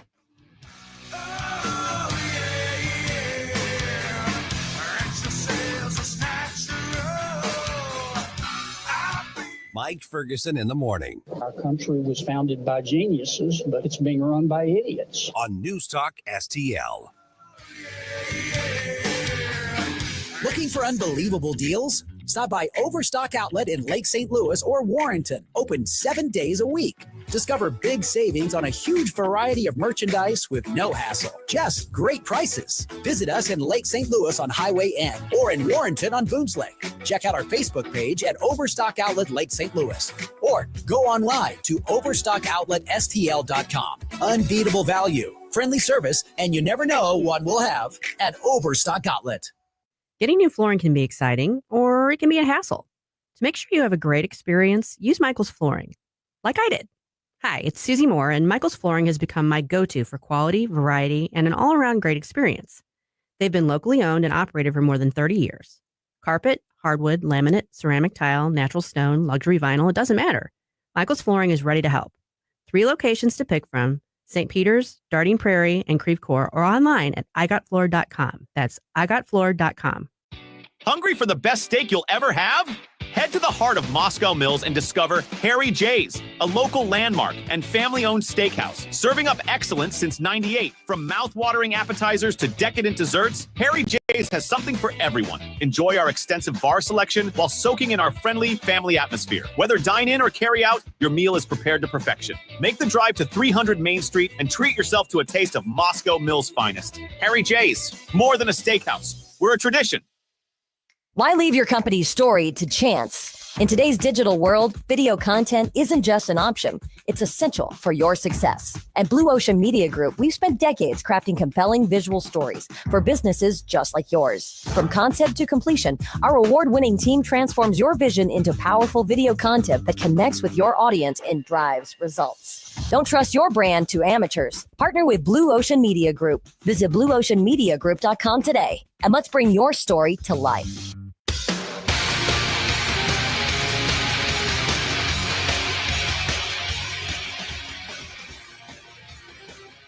Hi, it's Randy Tobler here. Pour a big cup of coffee and catch my show every Saturday morning from 6 to 9. Right now, it's back to Mike Ferguson in the morning here on News Talk STL. Reviewing some of the national news, you look at Central Texas right now, guys. We know that, and one of the things I hate about the way the news media covers things, and I understand it. I've been there. I've worked in a lot of newsrooms. I used to be a journalist, and the numbers are important. You know, I get that, but a lot of times they get caught up in the numbers. Yeah. And so it's important to report those, but look at the story that's being told. Just a little bit ago, one of the numbers, but remember, every one of these numbers is a person. Apparently, there are still about 170 people who are still missing from this flash flooding in Texas. Yeah. This is in addition to the over 100 that have been confirmed killed by this. Over 170 missing. Now, we're obviously hoping for a miracle that somebody's found alive and taking shelter somewhere. The reality is that we're now, 3-4 days into this at this point, is that a lot of those people likely have been already killed by that floodwater or by being stranded wherever that they were stranded as well. And so the point that I'm making on that is not about the numbers on this, but that this natural disaster is a lot bigger, I think, than what a lot of people realize it is. Because when you see, for instance, the tornado that hit North City, and you go drive up there now, you still see the impact of that. When you were in Joplin for 10 years after that tornado hit, you still saw that. Now, Joplin's basically recovered from there, and the only hint that you've got of the tornado damage is look at the place with all the new buildings and new houses. Yeah. Because that's what's built over the stuff that had been destroyed. But with a flash flood, the waters go away, you clean up the debris, and things kind of look the way they did before. And it's hard to kind of revisit that and understand it in a big way, the way that you would with something like a tornado, something like a hurricane, or something along those lines. And so what happens in the news cycle is eventually this dissipates from the discussions because other things happen, other things, take our attention, and that's the natural cycle of things. And people are still suffering. And so while we're still thinking of it, let's make sure that we're keeping an eye on it. And if you are led so, that you can still help out with the agencies that are on the ground there now. Government obviously has a lot there, but there are going to be a lot of nonprofits and private sector agencies on there as well. And the best way to do that is just throw them a few bucks. Yeah. And we also are seeing people that are spreading misinformation regarding, the reposting videos and just lying about the causes and stuff. This is not the time to be doing any of that. No. And if we go back to even Hurricane Helene, where the FEMA director at the time was saying, skip anybody that you see that has a Trump sign in their front yard, which is absolutely egregious. And they did admit that happened. And they did. And they had to admit that happened. Yeah. Fortunately, she faced repercussions for that. And, and that's good. And another good thing, is the IRS admitting that freedom of speech and freedom of religion actually means something. And that's another thing that leftists are big mad about. So we'll go more into that at 8:35, but it's very despicable. So I want to relate this real quick to the LA fires. The LA fires were caused because of negligence of the forestry. It was caused by literally DEI initiatives. It was caused because they were not and environmental and misguided environmental activism. And and not refilling their water reserves and not investing in a desalinator to use their limitless supply of ocean water and remove the salt from there so it can be used for other purposes. And even then, I cannot recall a single person that was on the right that sat there and said, yes, they deserve it for being woke, liberal. The government was wrong for doing that, but I don't remember anybody on our side that were actively cheering people dying and losing everything they had in the fire. But with yesterday, that social media influencer that was saying, well, why are we feeling bad for the kids of white Christian conservatives and blah, blah, blah.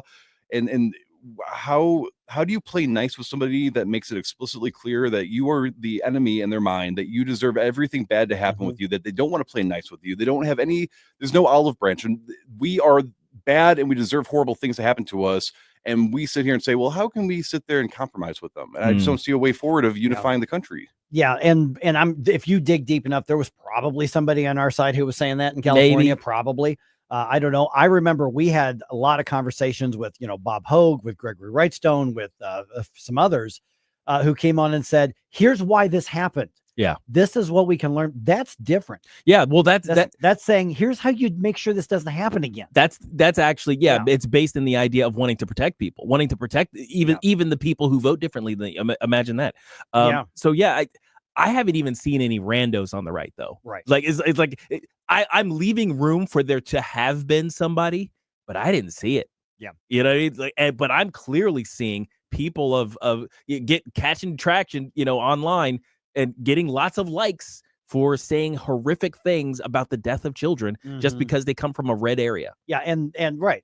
And like the woman whose soundbite we played yesterday, I don't remember. I couldn't tell. I mean, I remember. I couldn't tell whether she was most offended that they're white or that they're Christian, right, or that they were likely conservative, and the fact that they were at a church camp. I mean, that's and the thing is that I don't know what the racial marker. I've never seen a church camp that says, "Oh no, Jesus says you can't come because your skin color." Yeah, I took a quick look at their website and that it's mostly white, but but it's Texas Christian camp like this. Look, I'm from a black area in New York. The first I heard of a Christian camp was when I came out here. You know what I mean? Yeah. So in any case, that's not even the point. The point is, we're having, first of all, you have to continue to have compassion on these people. Continue to do whatever you can to help those who are kind of trying to pick up their lives, those who are grieving. Show your humanity in the best way possible. But also to Jerome's point, how looking at the way the country is kind of panning out, the way some people are getting very comfortable with having very evil reactions to these things. They're getting very comfortable at absolutely dehumanizing their political opposition just purely on ideological lines. How do we fix that? How do we come back from that?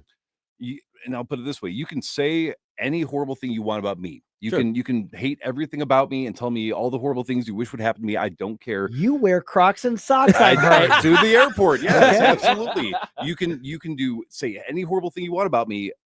I will never in my life try to play nice with somebody that mocks and ridicules and celebrates children that have nothing to do with you. Right.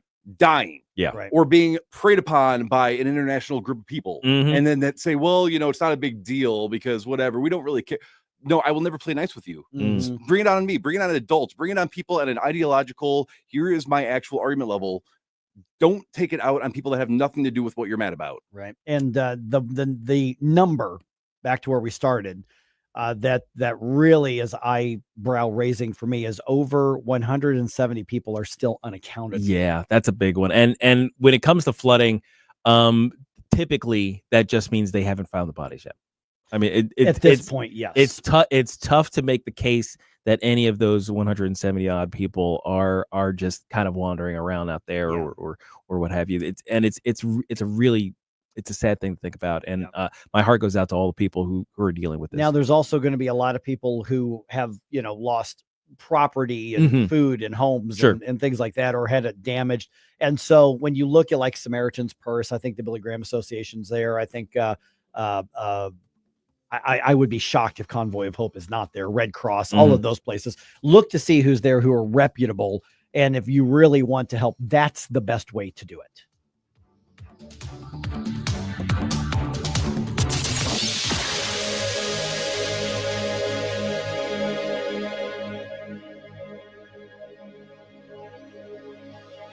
Summer in St. Louis means one thing: Cardinals baseball. It's more than a game. It's an STL tradition. The crack of the bat, the roar of the crowd, the boom of the fireworks. It's the soundtrack to summer for Cardinals Nation. So grab your cap and glove and take your spot in the stands, because in St. Louis, baseball is more than a melody. It's our favorite song. This is former Cardinal and Navy Lieutenant Mitch Harris. Salute those who serve. Join the Cardinals on Friday, July 11th for Military Appreciation Night, presented by Boeing. With a special themed ticket, fans will take home an exclusive Cardinals 40-ounce tumbler, honoring all 6 military branches. Arrive early for a powerful pregame concert by the U.S. Air Force Band on the Budweiser stage. And best of all, a portion of each ticket benefits USO Missouri. Get your tickets at cardinals.com/think. St. Louis Cardinals for the Lou. I'm Dr. TJ, owner of the Institute of Natural Health, co-owner of Optimal Nutraceuticals, and the host of Wellness One. Wellness One is designed to cut through the nonsense and provide you common sense science-based information regarding health and wellness. On the show, we discuss topics like thyroid health, gut health, hormone optimization, and many others. Our show airs Saturdays at 10 a.m. and 2 p.m. and Sundays at 11 a.m. and 3 p.m. right here on NewsTalkSTL. And you can visit us at inhstl.com. That's inhstl.com. Hey folks, Jamie Allman here. Exciting things are happening at the Hideout in High Ridge, famous for the Sunset Patio, 4 big screen TVs, live music and events, and of course, the wings. The Hideout now has a brand new menu featuring handcrafted burgers and new items like their signature sunset dip and Dave's Chili. And now a second location, the Hideout at Sugar Creek Golf Course in High Ridge, featuring great event space. You can stop by for lunch or dinner. The new 2025 Hideout and the new Hideout at Sugar Creek Golf Course. We'll see you there. KLDY HD3 Clayton, K270BW Bellefonte, KNBS Bowling Green. This is News Talk STL at 1019, 94.1, and always streaming at NewsTalkSTL.com. Breaking news this hour at townhall.com. I'm Bob Agnew in Washington. Even as the search continues for some 160 people still missing from the flash floods in Texas over the weekend, Virginia's governor is among those expressing gratitude to Texas rescue crews. These people are family to us. Virginia Governor Glenn Youngkin tells reporters his family and some friends were among those saved by swiftwater rescue crews and the Texas National Guard during flooding in Texas last week. What happened in the wee hours of the morning on Friday has been devastating. The loss of life is just shocking. His wife, Virginia First Lady Suzanne Youngkin's family, has Texas connections and was stranded while vacationing at the family's property on the Guadalupe River. Audio courtesy WWBT. I'm Jennifer King. Russia continues its aerial bombardments of Ukraine. Russia has recently tried to overwhelm the country and their air defenses by launching a massive number of strikes. Ukraine's Air Force says Russia fired a record 728 Shahed and decoy drones at Ukraine overnight, as well as 13 missiles. The latest escalation amid mounting Russian aerial attacks in the more than 3-year war. That is Charles A. Ledesma. President Trump says no progress was made on the Russia-Ukraine war during a phone call in which he tried to work things out with Russian President Vladimir Putin. Here's White House correspondent Greg Clugston. After complaining last week that the Biden administration spent too much on defending Ukraine, President Trump said the U.S. will send them more weapons. He said he's not happy with Vladimir Putin and the Russians. So we're sending some defensive weapons to Ukraine, and I've approved that. His decision is a dramatic reversal from earlier promises to quickly end the Russia-Ukraine war. Greg Clugston, Washington. You can find more on these stories at townhall.com. Are you over the age of 55 and want to secure your wealth with physical gold and silver? We are Advantage Gold, the #1 customer-rated gold company in America. We have been helping investors take their 401ks and retirement accounts and diversify them into physical precious metals like gold, silver, platinum, and palladium. Call us right now, 800-900-8000. Just call 800-900-8000 and claim your free gold investing starter kit. Also learn how you might qualify for up to $10,000 in free gold and silver. Past performance is not indicative of future results. Please consult your tax or financial advisor. Call us at 800-900-8000. Now there's a new way to take charge of your blood sugar. Introducing new Garlic Healthy Blood Sugar Formula from the makers of the nation's best-selling garlic supplement. New Garlic helps maintain healthy blood sugar levels with clinically supported levels of garlic, plus a custom blend of vitamins and minerals, and it's odor-free. Take charge of your blood sugar with new Garlic Healthy Blood Sugar Formula. These statements have not been evaluated by the FDA. This product is not intended to diagnose, treat, cure, or prevent any disease. Use as directed. From the Michaels Flooring Outlet Weather Center. It's a summertime pattern locked in through the rest of the work week. Warm, humid, low but persistent rain chances, and that includes today. Skies turning mostly sunny, 89 for the afternoon high, just a 20% chance of a spot shower or weak thunderstorm this afternoon. Dry and mostly clear tonight, down to 73 for the overnight low. More of the same tomorrow, mostly sunny, a low chance of an isolated thunder shower. Tomorrow's high up to about 92. From the First Alert 4 Weather Center, I'm meteorologist Matt Chambers. This hour of News Talk STL is brought to you by Stifel, serving investors for over 130 years.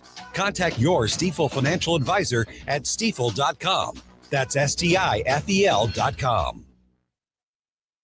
Hey, Jamie Allman here for O'Fallon Family Floors, O'FallonFamilyFloors.com. Brian and his team, they're just amazing people. They're so proud of their operation. Pride in every installation. You can see that in the Google reviews. Pride in the great quality, pride in the great pricing, pride in the great variety, and pride in the fact that you can go into the store right off of Highway K in O'Fallon, or the store will come to you. That's the promise of O'Fallon Family Floors, O'FallonFamilyFloors.com. Escape to Augusta, Missouri, where country charm meets endless possibilities.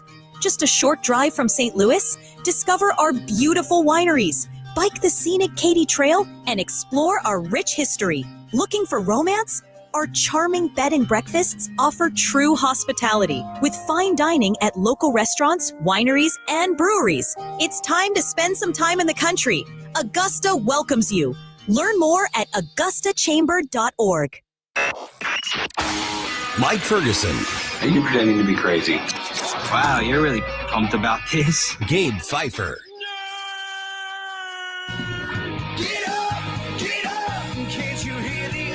Get up, St. Louis. The best answer to the toxicity of the left is the truth. Mike Ferguson in the morning on News Talk STL. Get up, this is your cousin. Man, is it 8:05 already? It snuck up on us. Oh, man. All right. The TSA, man, people are all over this. People are talking about this across the country. TSA says most people will be able to keep your shoes on at the airport now. So happy. All right. So happy days are here again. On that. And, I've got some sound bites from the Secretary of Homeland Security, maybe 8:20-ish. We'll get into those. I'm curious what you think on this. Footloose. Yeah. Okay, this is big. The IRS admits it. Free speech and freedom of religion means you do not have to pay taxes in order to exercise those rights. So I got the basic details here in a minute. At 8:35, Jeremy Dice from the First Liberty Institute, which was instrumental in the IRS sort of breaking on this. He's going to be with us at 8:35, and the Cardinals start a series with the Nationals. Things went well last night at Busch Stadium. It's 8:06 right now. Let's go ahead and dump some news on you. The Morning News Dump, brought to you by Common Sense Rentals. Wake up, America. It all worked out. They get all the news. The Morning News Dump. Okay, so the IRS agrees in writing to acknowledge that churches have a right to free speech. And I know you would think, well, wait a minute. What? Of course they do. Of course they do. They've always had it. Well, not really. Okay. So the IRS agrees they have the right to free speech, even when that speech is political. Two different questions here. Are churches allowed to say it? And then there's a separate question of theologically, is it a good idea? Those Right. are two completely separate things here. Different. We're dealing with the role of government here. So in an agreement that settles a lawsuit filed by the National Religious Broadcasters Association, along with a couple of plaintiffs, the agency agrees to not revoke the tax-exempt statuses of churches that make statements about politics or even endorse candidates. So essentially what's happening here, guys, is the agreement ends enforcement of what's called the Johnson Amendment, which dates back to 1954. And the Johnson Amendment, pushed by Lyndon Johnson, LBJ, before he was president, when he was still in the U.S. Senate. And it was basically a way to silence people of faith who were critics of his, saying, oh, you want to say something bad about me? Because people forget how powerful of a U.S. Senator LBJ was. Yeah. He truly was one of the giants, an absolute titan of the U.S. Senate, having power that very few have had before then or since. And this was a way to what we now call weaponizing the government against his enemies and his opponents. And his enemies were, frankly, Christians, people of faith who were speaking out about some of his bad policies. Yeah, and what you ended up with, under the Johnson Amendment was this really easy way for the left to weaponize the IRS against churches that spoke out against them. I mean, it's basically the same party doing the same thing, by the way. Exactly. The Democrats are the ones who have always used the Johnson Amendment. First, it was against the civil rights type of movements in churches. Then it was basically anything coming close to touching some of their favorite political issues, particularly abortion. I think. Right, exactly. And somebody may say, oh, wait a minute, does this have to do with Grace Church in Maryland Heights? I don't think this case involved them directly, but the IRS came to a similar conclusion and backed off. Right. Because Grace Church, fortunately, stood their ground. Mm-hmm. But here's the thing. Grace Church is one of these mega churches. They've got the resources to do it. They can afford to. Most churches in this country are 60 people or less. Yes. Most churches are tiny. Mm-hmm. They don't have the resources to battle the IRS. And so now the IRS is now saying, okay, we're laying down our sword. Mm-hmm. We're not going to be weaponized against churches. So churches are allowed to say whatever they want. And they should be. They should be. Now, that doesn't mean I agree that they should say it, but that's a separate issue with should they be allowed to say it? Right. Yeah. I mean, you have to make that case very specific. It's like, yes, they should be allowed to, because the Constitution doesn't require a payment of a fee to exercise these various rights. Exactly. Being taxation. But the other thing that I wanted to mention, and it's going to slip my mind really quickly, is while you're finding it, yes, I mean, because that's the key point here is that so many on the left have said, well, because you're talking politics, now you have to start paying taxes, as though paying taxes is your license to exercise your First Amendment rights of freedom of religion and freedom of speech. Right, exactly. And of course that is not the case. And they're siding with the Constitution here, which is good. Exactly. But I wanted to remind everybody that this is a rule change in the way the IRS is going to deal with the Johnson Amendment. It's not a repeal of the Johnson Amendment. That still has to happen. Yeah, and there is an attempt to do it. The legislation is filed to do that. Hopefully we can get that done. Lawmakers aren't going to want to do that. They're going to look for a reason to nuke that and then still take credit for trying, because they want to be able to weaponize government. They do. Yeah, but they shouldn't. It should be thrown. But at least this is going into something in writing in a court decision and in a court agreement. So there's some binding aspect of this. Listen, if your church preaches politics every Sunday, your church has the right to do that. I think it's a bad idea. Yeah. I don't think you should. I don't think it's theologically correct. I don't think it's theologically correct either. I think it's a bad idea. I don't think it's serving your community, but churches should be speaking up on some of these issues. Every church should have been speaking up about Amendment 3. Yes. In the last election.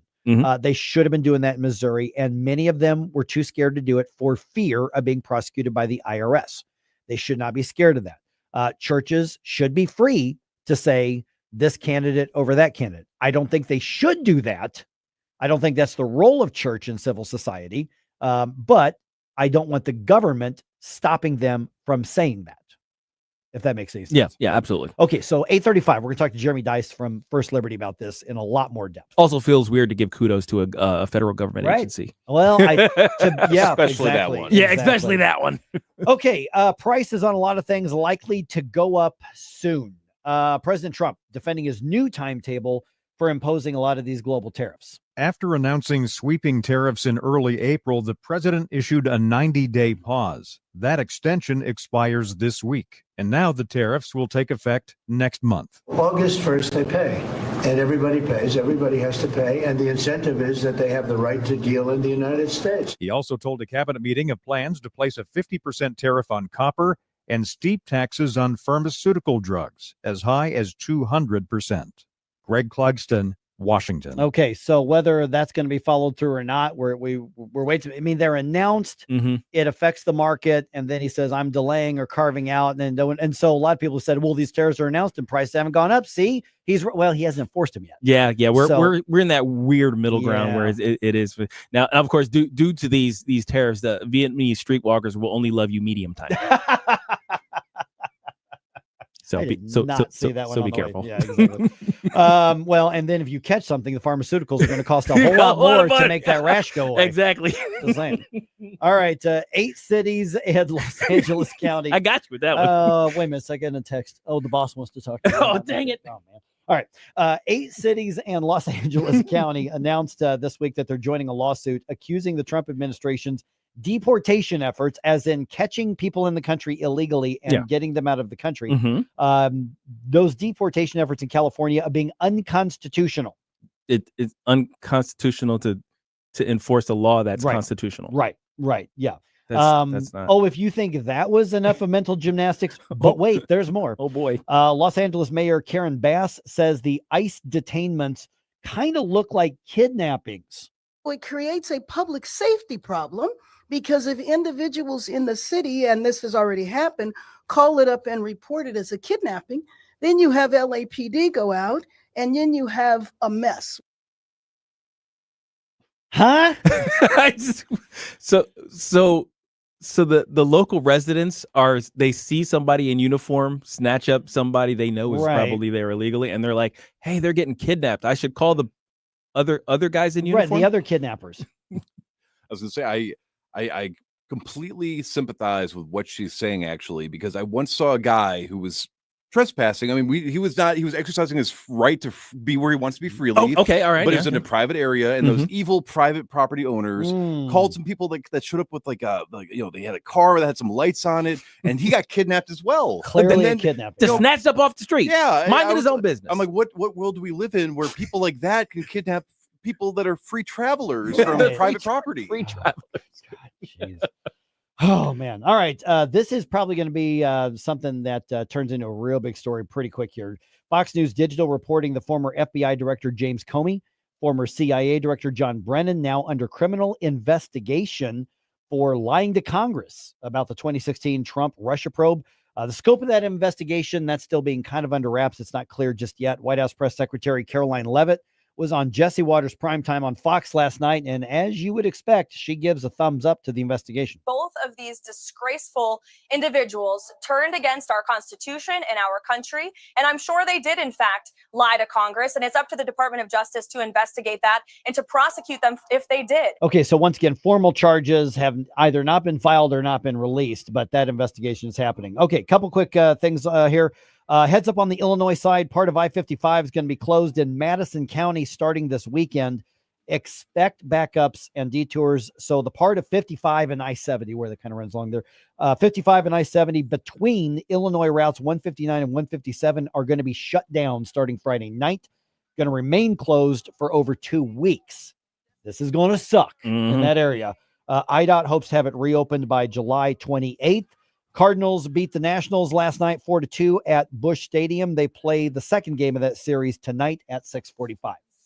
Right now, before you blow us all away. Get up, can't you hear the alarm? Get up. Life's legal challenges deserve experienced representation. For over 15 years, Cole Combs Attorney at Law has been serving St. Charles and surrounding counties with comprehensive legal expertise. From tax preparation and estate planning to family law and criminal defense, Cole delivers personalized solutions for your unique situation. You have traffic tickets, need a business formation, real estate matters, one call will handle it all. Cole O. Combs Attorney at Law. Call 636-949-0010 extension 3 today or visit colecombs-law.com. Public schools, like public libraries, should be free and open to all. Open enrollment allows parents to choose the school that's the best fit for their children. Maybe another school has a wider curriculum, is bigger or smaller. Maybe a kid is being bullied and would be more comfortable at another school. 75% of parents favor open enrollment. Open enrollment programs now exist in 43 states, and Missouri should join them. Our next-door neighbor, Kansas, has one of the strongest open enrollment policies in the nation.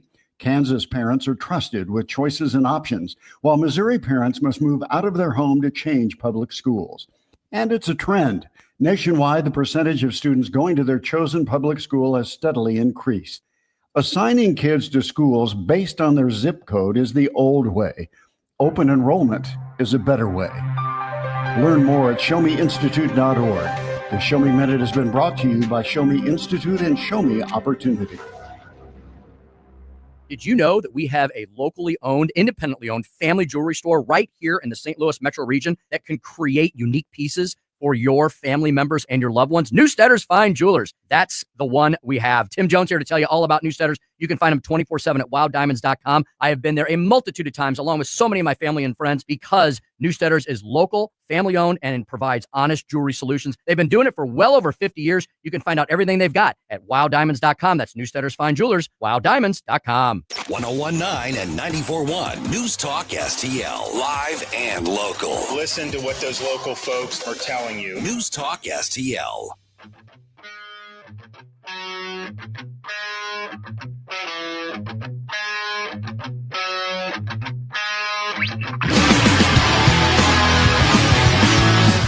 Hi, this is Jefferson County Councilman Billy Crow with a reminder to check out our new show, Jeffco Patriot Radio, this and every Sunday at high noon. Now, back to the Mike Ferguson in the Morning Show.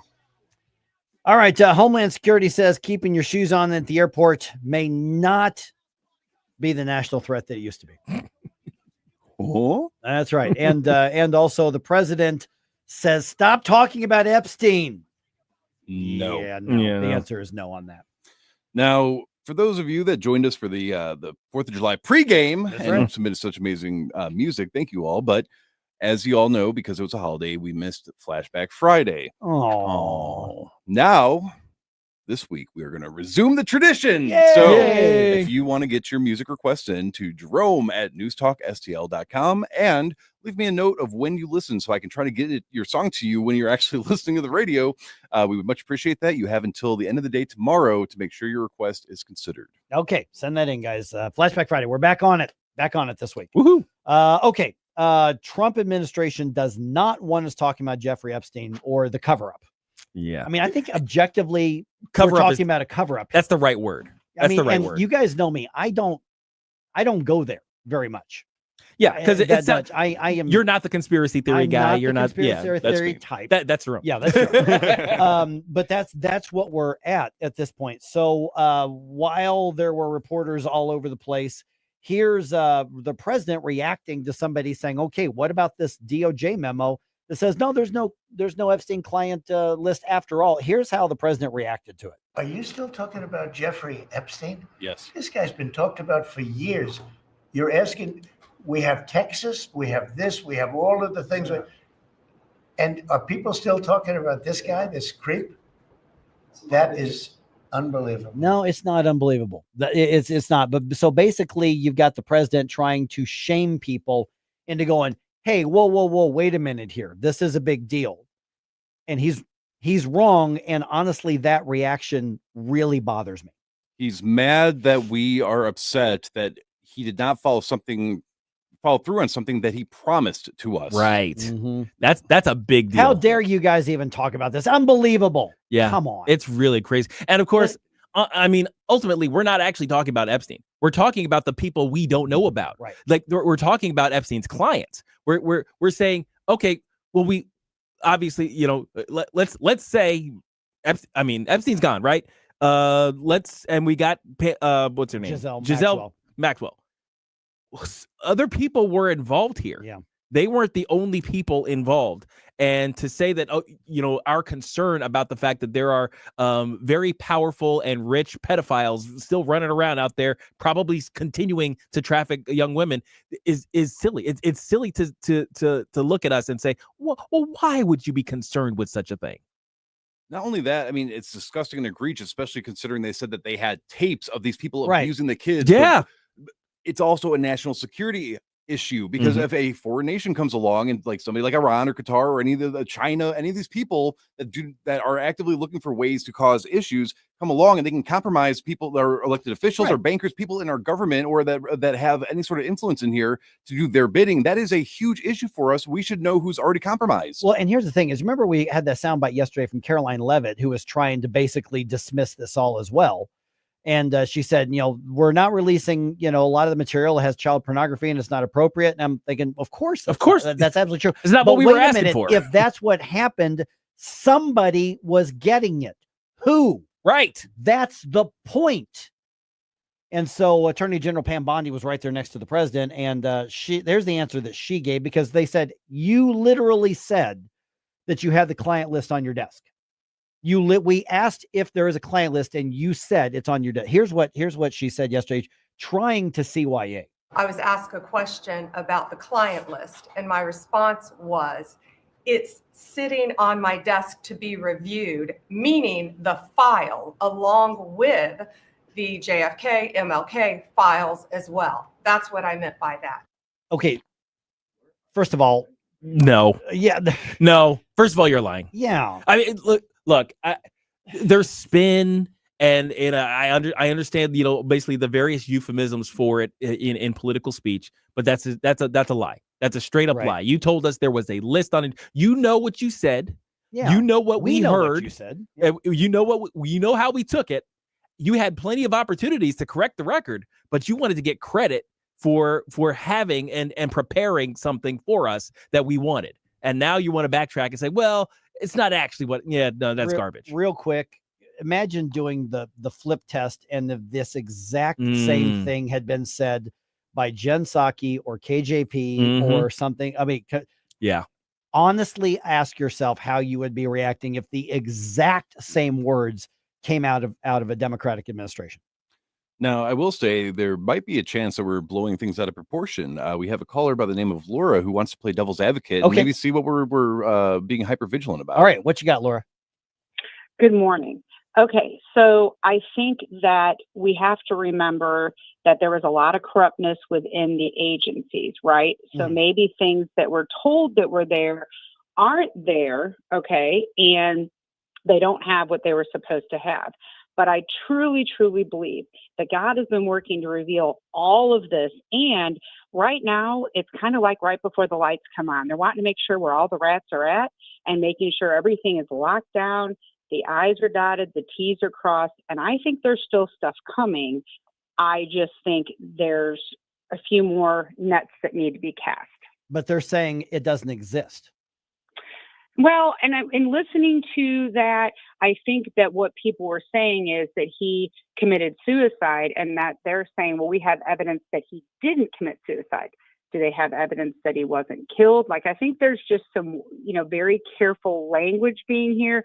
I really, truly feel there is more coming down the pipes, that they are lining things up, and I think it's bigger than any of us could have imagined. And I don't believe it's really a cover-up for people that are there. I mean, the cover-up with Trump, it was said in the beginning, the 2 times that he said he was with Epstein on a plane, they've proven that, and that's exactly what was shown. And if he's found to have something different, which I truly believe he didn't, then it's all going to come out. I just think there's more coming, and I think it's bigger, and that it's going to be tied to all the corruption because FBI was involved, and I think that's just part of all of the cleanup. Well, that's what I'm hoping comes out. Is Maybe, but that's the point of what I'm frustrated about, is that the administration right now is saying, "Oh no, there's nothing here. It doesn't exist. Don't you dare ask about it." And we're trying to shame people into following up on it. That's the point that I'm making is, you said it was there. Not you, I mean them. They said it was there. Now they're saying, well, it's not there. And then it's like, why are you asking about it, saying it's not there? Yeah, Laura, I do agree with that for yesterday, but I think what President Trump was trying to say too is there is so much going on nationally that this is the question that they want to ask about. And I get, it's always interesting how things are brought out, and there's always a reason for why a news bomb is dropped. So I'm just trying to really trust in my faith, trust in God, know that it's coming, because he ultimately is not going to let all of this happen, and he will bring justice. And that's where I think we have to turn and put our faith in and just be patient a little bit longer. It's frustrating. I get it. I get it 100%. Yeah, that was very inspirational. I just want to say I really, truly hope that you're correct about all this. But when somebody declares it's case closed and they're not going to do any further investigations, I wish my faith was as strong as yours. Yeah. All right. Thanks. Thanks, Well, I though. appreciate it. Hey, Thor, appreciate you. Take care. Yeah, because I mean, there's a lot of people going to disagree, and there are some people like, but this is our side.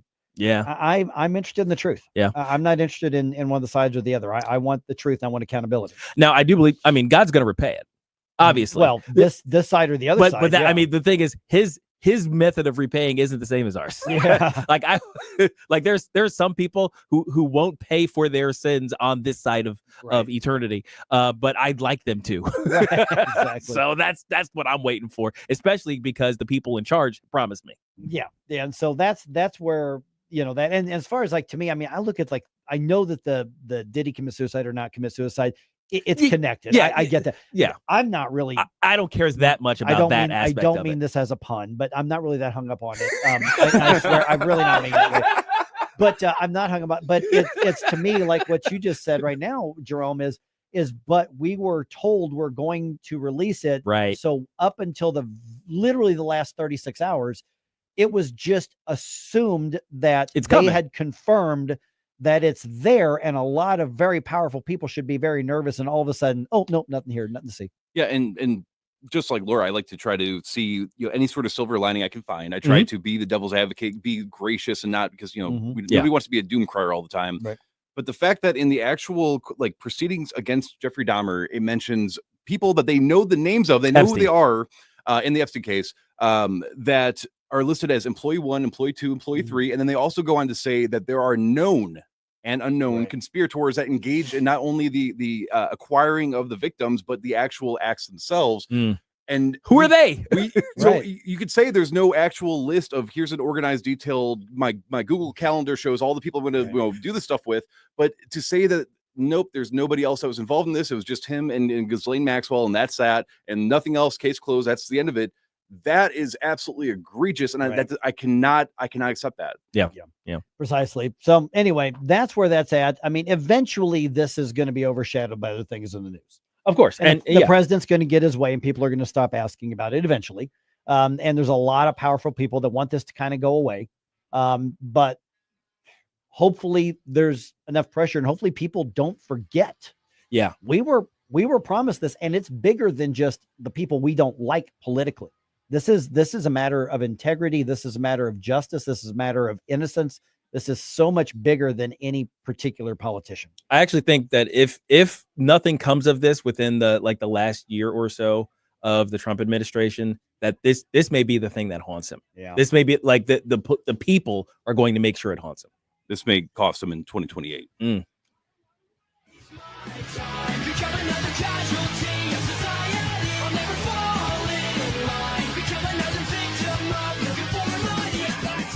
From the Michaels Flooring Outlet Weather Center.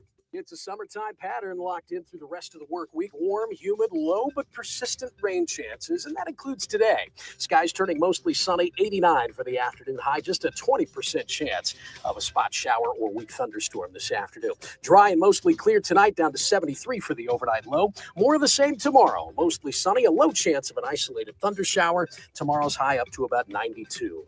From the First Alert 4 Weather Center, I'm meteorologist Matt Chambers. Fox News commentary. In the game of cops and robbers, the Democrats root for the robbers. I'm Tommy Lahren. More next.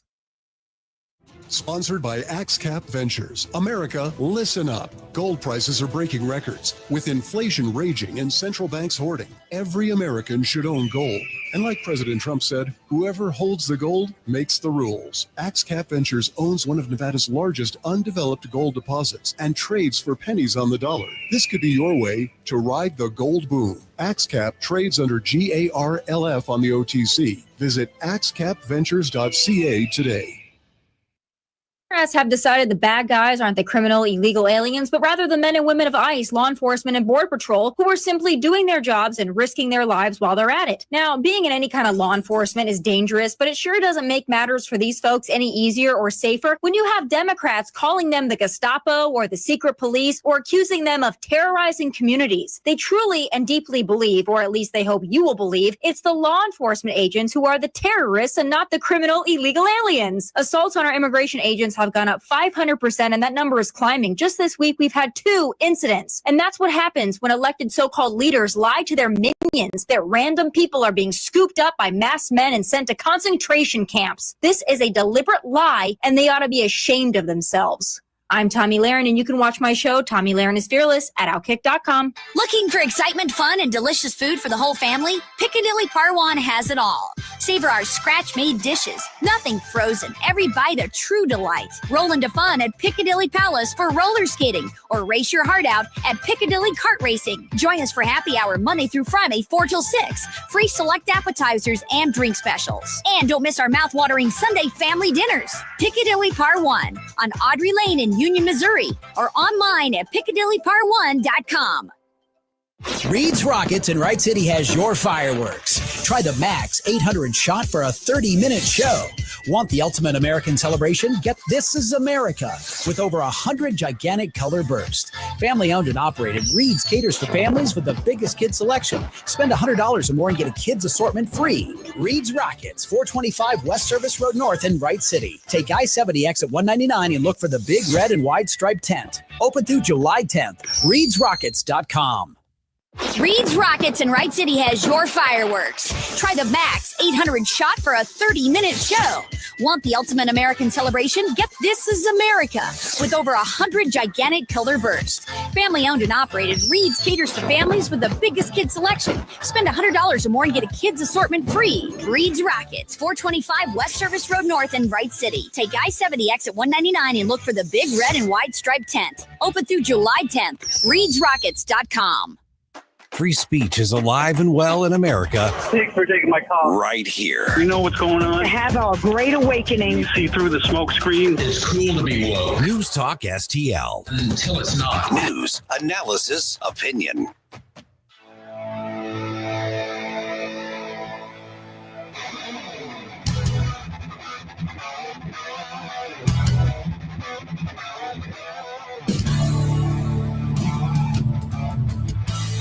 Hi, this is Susie Moore. Check out my show, Red State Radio, Sunday afternoon at 4, right here on News Talk STL. Now it's back to Mike Ferguson in the morning.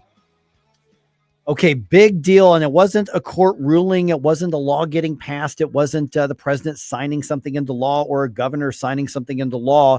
It was the Internal Revenue Service basically acknowledging an aspect of our First Amendment rights in this country. Which is a really weird thing to actually. Yeah. I would not expect the IRS and First Amendment / religious freedom to Right. ever be even remotely related. Right, exactly. So we're going to hopefully be connecting with our friends at First Liberty Institute who are intimately involved in this case that we're talking about here in just a moment. But one thing I also want to keep in mind here is that it was just mentioned we got Flashback Friday coming up this week. And of course, we took Flashback Friday off last week because it was a holiday. It was the 4th of July. And so we're back at it this week. If you've got your 80s bump music requests, please send them in. Just send us a note on social media, or I think a lot of people are just emailing directly to Jerome now, which is Jerome at NewsTalkSTL.com. Oh, yeah. There you go. So you just give me the thumbs up whenever we get Jeremy on here and connected. But essentially what we've got is the IRS, and Jeremy will describe the legalities of it, but they've essentially filed an agreement and an understanding with a court. And that is acknowledging that churches are able to say what they believe, even if that includes political stuff. So that's a big deal for the First Amendment. And we're joined now by Jeremy Dice from the First Liberty Institute. Jeremy, great to chat with you again. So I'll get to kind of the legal mechanisms here in a second. But to me, this is not just about the the IRS changing its mind on something. When you look at the history of the Johnson Amendment and how it was basically set up to curtail, people of faith from speaking up in the public sector. But what we have here, as I understand it, is the IRS acknowledging that the First Amendment is not something you have to pay taxes to access. At the very least, are we reducing weaponization of government by the IRS doing the right thing here?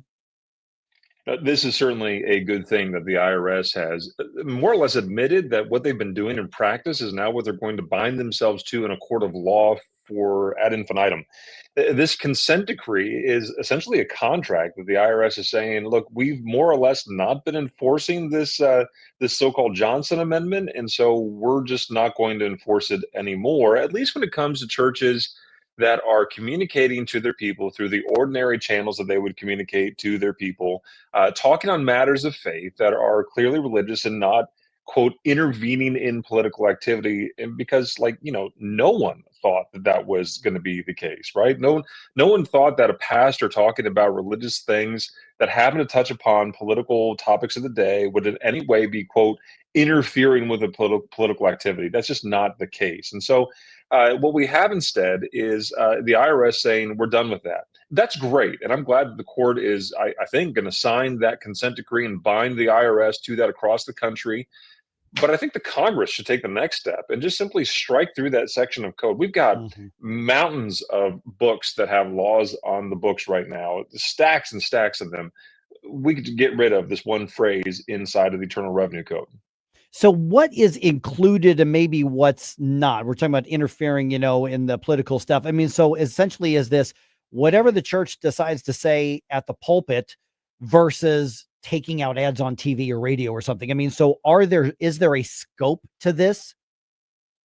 Yeah, I think you hit the most easy example, right? When the church is talking to its people in its ordinary means, that's perfectly fine. And so if you are in the pulpit talking to your people, if your pulpit is connected to a web stream talking to your people, if your pulpit is connected to the public service television talking to your people about ordinary things, email communications, however you would talk to people, even giving out information in the lobby, that's all ordinary means of communication. I think what the IRS is saying here, which is just simply common sense, is that, look, if a church stops being a church, then we're going to view them as engaged in political activity. Meaning, if they're going to pull out, full page ads in the New York Times saying, don't vote for Bill Clinton, that might be something else. But so long as they're talking about their people, to their people about these issues, the IRS really has no interest in trying to enforce the Johnson Amendment against those churches. And look, it pretty well, because right there in St. Louis, we had this very thing occur. Grace St. Louis had a civics engagement team. They found out the information about the candidates running for school board. They cut and pasted the positions from their website, gave them to their people and said, vote accordingly. And the IRS then showed up. They sent in an investigation team. But for First Liberty Institute, they'd still be going through that investigation right now with the Internal Revenue Service. That should not be the case. We had another client down in Florida who, a school board candidate, showed up one Sunday morning. They let her talk to the people briefly about why she's running for office. And then, egads of all egads, they prayed for that school board member and found themselves in on an investigation by the IRS. I mean, if there's not a more ordinary means of communication than praying for somebody on the stage of your church, I don't know what else would be. So I think at least those two situations are clearly contemplated under this consent decree. And I think more or less that's just pretty much all that's happening around the country right now when it comes to churches talking about political things. And so we've opened up more free speech now, more religious liberty than we've had since Senator Johnson decided to put those infamous words into the federal code. Yeah, because I know that was it's been said the power to tax is the power to destroy. You could also say the power to tax is obviously the power to control as well. And one of the things that I'm so excited about this change, first of all, tells you how nerdy and wonky I am that I know things about the tax code. But the second part is that it is a matter of the government's not allowed to tell a church what they can and can't say. I may not think that a church is appropriate by talking politics or endorsing a candidate or not endorsing, but that's for the church to say. And that's about what the freedom is. It just seems to me the IRS is acknowledging that you don't have to pay a license fee via taxation in order to exercise your freedom of religion or freedom of speech. Yeah, and on top of that, think of how many churches, how many pastors, how many religious leaders have simply censored themselves into silence out of fear that they might engage in an investigation. The IRS might engage in an investigation of their house of worship. And those numbers are countless. And if we have a governmental policy position that says we're going to ignore this First Amendment thing about free speech and religious liberty, and instead we're going to just sort of let this thing be out there that would hang over the heads, the sort of Damocles hanging over the head of pastors everywhere. If you step over an invisible line, well, then we're going to bring down the pain upon you. You might lose your tax exempt status, and you might not be able to do your ministry in the same way that you were doing it previously. But we're not going to tell you how you're violating the law. We're just going to just hang it out there so that, well, maybe your enemies locally, they can complain to us and we'll do an investigation. And well, I mean, it's just an investigation. You're just going to have to hire attorneys and go through months and months of paperwork to get yourself extricated from this thing. That is so un-American. It's just almost laughable if it weren't so tragic. But that's all gone now. The pastors should be free now to speak on these matters of cultural moment. And I mean that on both sides of the theological and political equation. I may disagree with you on these matters theologically or politically. I don't care. I want you to speak, because the solution to bad speech is more speech that is more convincing and better than your bad speech. And so I would rather have people that oppose me out there speaking about these issues and free to do so in their pulpit. And I would defend their right to do so, and I would in court if I could.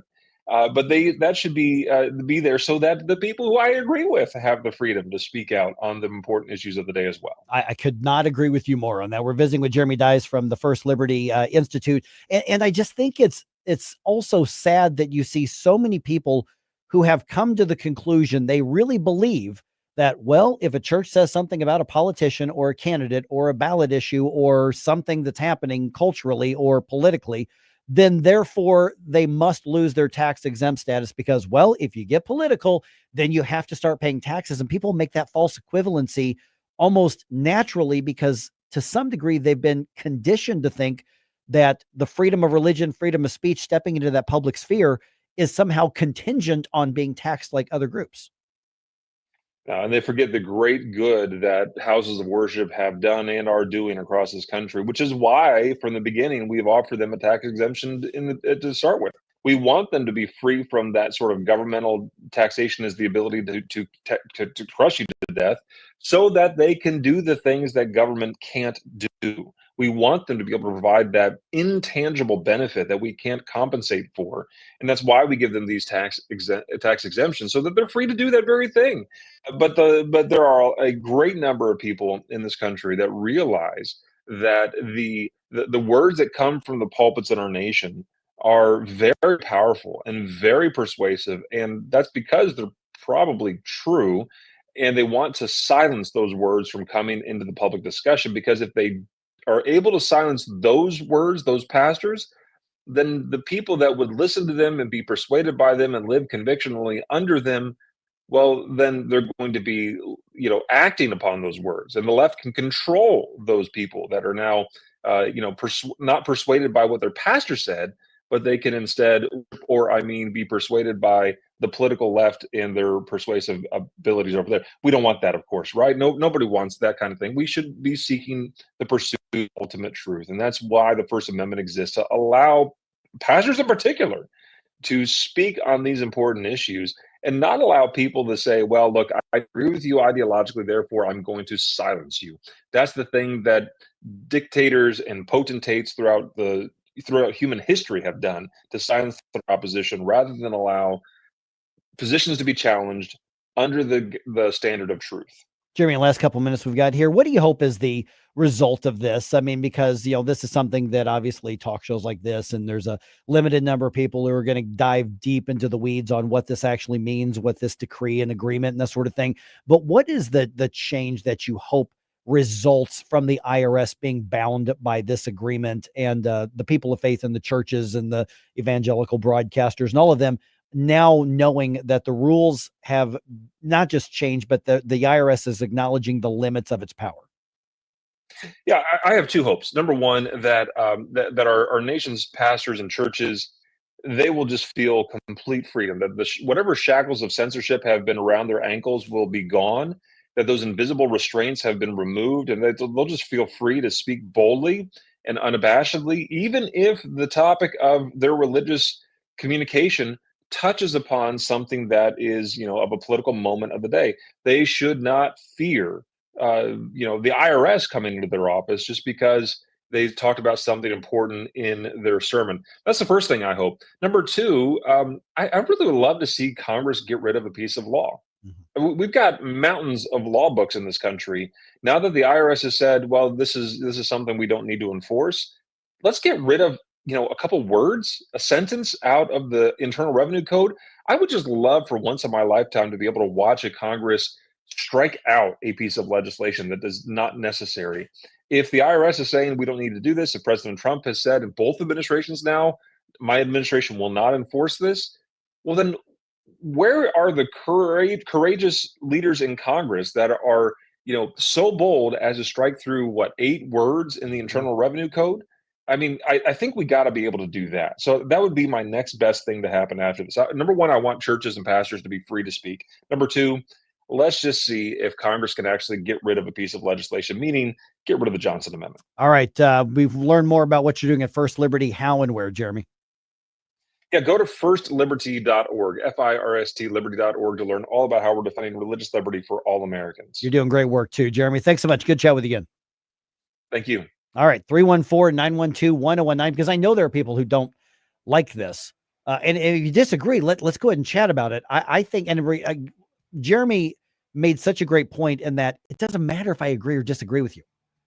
And he's 100% right about that. I mean, First Liberty has gone to battle for people with whom we disagree. And they've done it regularly because they understand that the freedom of conscience, freedom of religion is paramount in this country.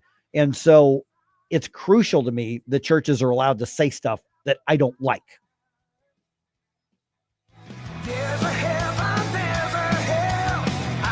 Hi, it's Ken Williams, and my favorite Capriati sandwich is the Capastrami. You've got hot pastrami, melty Swiss cheese, crunchy coleslaw, and zesty Russian dressing. What else do you need? I love Capriati's, and you will too. On Manchester at McKnight in Rock Hill.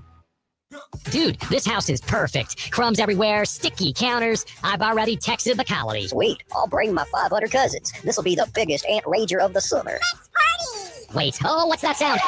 Oh, no, it's those trucks with the green wheels. Party's over, man. Party's over. This is Derek, the owner of All Solutions Pest Control. We'd love to help you out. Give us a call today at 636-486-7888 to learn more about our special $67 offer. If a pest-free home is your goal, call All Solutions Pest Control.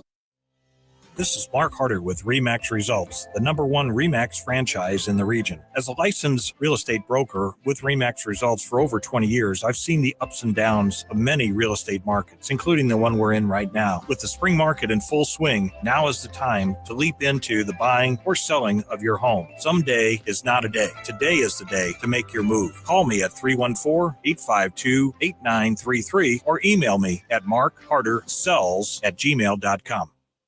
Hi, Kirk Hilsinger here, and I'm the new chairman of the St. Louis Republican Central Committee. I invite you to our meetings that take place the first Thursday of every month at 3710 Hampton Avenue. You can stay connected with us to learn more about how you can get involved, make your voice heard, and contribute to our shared goals. Together, we can make a difference in the city of St. Louis and the state of Missouri. For more info, visit our new website at stl-gop.com.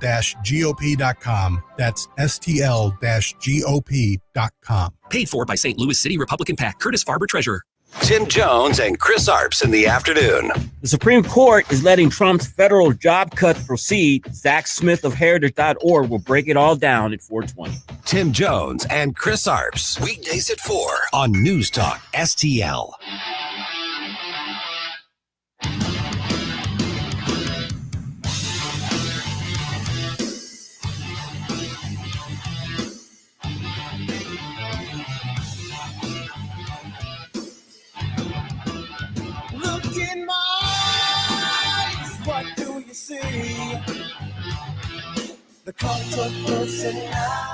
Hi, it's Vic Corselli. And Ken. Hi, Ken. Hey, Vic. Ken and I are on every Monday through Friday here on News Talk STL. Right now, you're listening to Mike Ferguson in the morning on 101.9 and 94.1 News Talk STL. Whoosh, my morning people. Amy's pointing out on the Rumble chat box saying Democrats always had the freedom. Republicans have not. Let's be honest. And then she points out, hey, Jesse Jackson, Al Sharpton, Hillary Clinton, which Gabe mentioned a little bit earlier. Let's see here. Jeremiah Wright, all campaigned from the pulpit. Come on. Yeah. And see, that's the thing is I argue they had the right to do that. Yeah. Now, the IRS would crack down on their opponents. And for instance, Jeremy dies from First Liberty, which, by the way, that conversation is going to be up on our podcast pretty quickly. Please get that out far and wide out there, because this isn't about whether I agree or disagree with your church. This is such a big deal. He mentioned Grace Church, talking about the local school board race and putting positions of some of the candidates up. Well, probably somebody who supported one of the other candidates threw a fit, said, I'm going to sick the IRS on you. And then that leads directly to what Jeremy was talking about as well. Churches being afraid to speak out. So let's take what many would consider the worst case scenario, Jerome, in that, a church is just overtly political. They're either on the left, they are a pro-Democrat church. I, for instance, I used to go to one of those churches recently, and I just finally got up and walked out. They are just leftist. They're liberal. I couldn't take it anymore. I just left. But they've got a right to promote the Democrats that they support. Now they were savvy enough to not overtly do it at times. Other times they just lied about things. Yeah.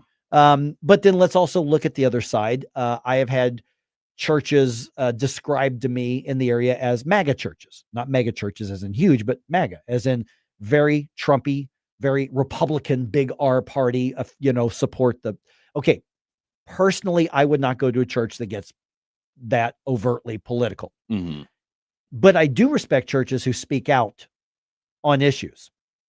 Now that shouldn't be the basis of everything. They should be talking about what their theology, what the gospels say, and saying, by the way, this is how this applies. But here's the thing, even if they decide to get stupid, and let's take the worst case scenario, a pastor of a mega church or a pastor of a small church, they decide that their mission is to preach the good news of Donald Trump or the good news of J.B. Pritzker or the good news of Hakeem Jeffries, and that's what they decide they're going to do and use their church in order to do that and not pay taxes.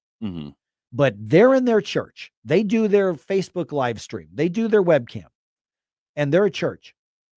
So be it. That is a tiny price to pay for the rest of us having the freedom of speech and everybody else being allowed to engage in the discussion.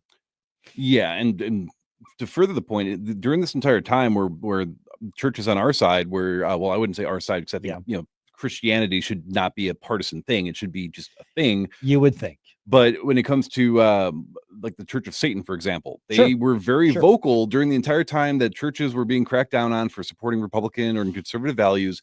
They were hosting anti-Trump rhetoric in their churches, and you can even call it a church, and at rallies and stuff like that, and never got cracked down on. So I understand the frustration of why is it only okay when these people do it? Right. And again, that's the issue with being principled, is that we are still advocating that, like that Sparkle Church that completely crapped all over the gospel and tried to make I don't know if you heard about that. I don't think I did. No.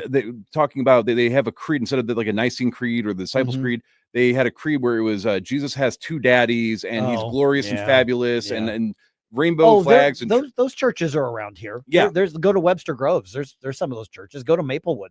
And so I'm more upset by the fact that that's the way they choose to represent, the Christendom than I am if they were to say, by the way, we should also support, Cackling Kamala. Right. So but we still respect their right to have political beliefs that differ from ours. Absolutely. And that's how it should be. And Noam Chomsky, who's generally seen as more left, he's got, very socialist. Just a bit. he had a famous quote, we support the freedom of speech precisely for speech that we despise. Otherwise, we don't believe in it at all. And all of my leftist friends, everybody I know, they love him. But when it comes to that, well, no, that's hate speech. That's dangerous. That's, so where do we go from here? I mean, it's clearly a big win, but where do we go from here when this is the way that a government can have gotten away with operating? So a lot of people say this is about the churches. This is about the limits on government power. Yes. And Jeremy's right. That Johnson Amendment needs to be struck from the law. You look at the history of the Johnson Amendment, it was specifically to silence people of faith who were his critics. That's literally why it was put in, and it's been weaponized ever since. And so at this point, under the Trump administration, the IRS is saying, okay, we are going to bind ourselves to not. And what's important about that being bound in this court agreement is that when the next president comes in, and we don't know who that's going to be, they're still going to be bound by that. And if they try to weaponize it, they've got a problem on their hands, because they have in writing the IRS saying, this is how we understand, this is what it means. Not to say that another president couldn't write some executive order and try to, it'll happen, but that's why we need that, the Johnson Amendment completely repealed. You cannot have freedom of mankind, freedom for all of us men and women out here, without freedom of conscience, without freedom of thought, without freedom of speech, without freedom of religion or no religion. I mean, that's completely up to you. And so this is about limiting government, because the power to tax, which is what was weaponized, is the power to control and the power to destroy. And so when you see somebody who and it's just so mindless the way that people repeat, oh, well, churches can speak about politics. It's time for them to pay taxes. We need to be taxing the churches. No, we should not. We should not. No. There is a specific reason that freedom of conscience is not kept behind the lock and key of taxation.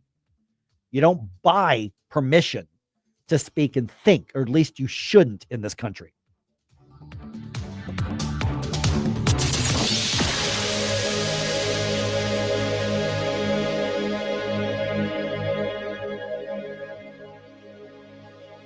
Tony Colombo here for my dentist, Dr. Matt Boscia at New Creation Dental Care, the one-stop shop for all your family's dental needs. And Dr. Boscia is always expanding his services, now including the incredible all-on-4 full arch implant procedure, full mouth restoration that can give you back your smile in as little as 1 day. No more suffering with damaged or missing teeth or poor fitting dentures.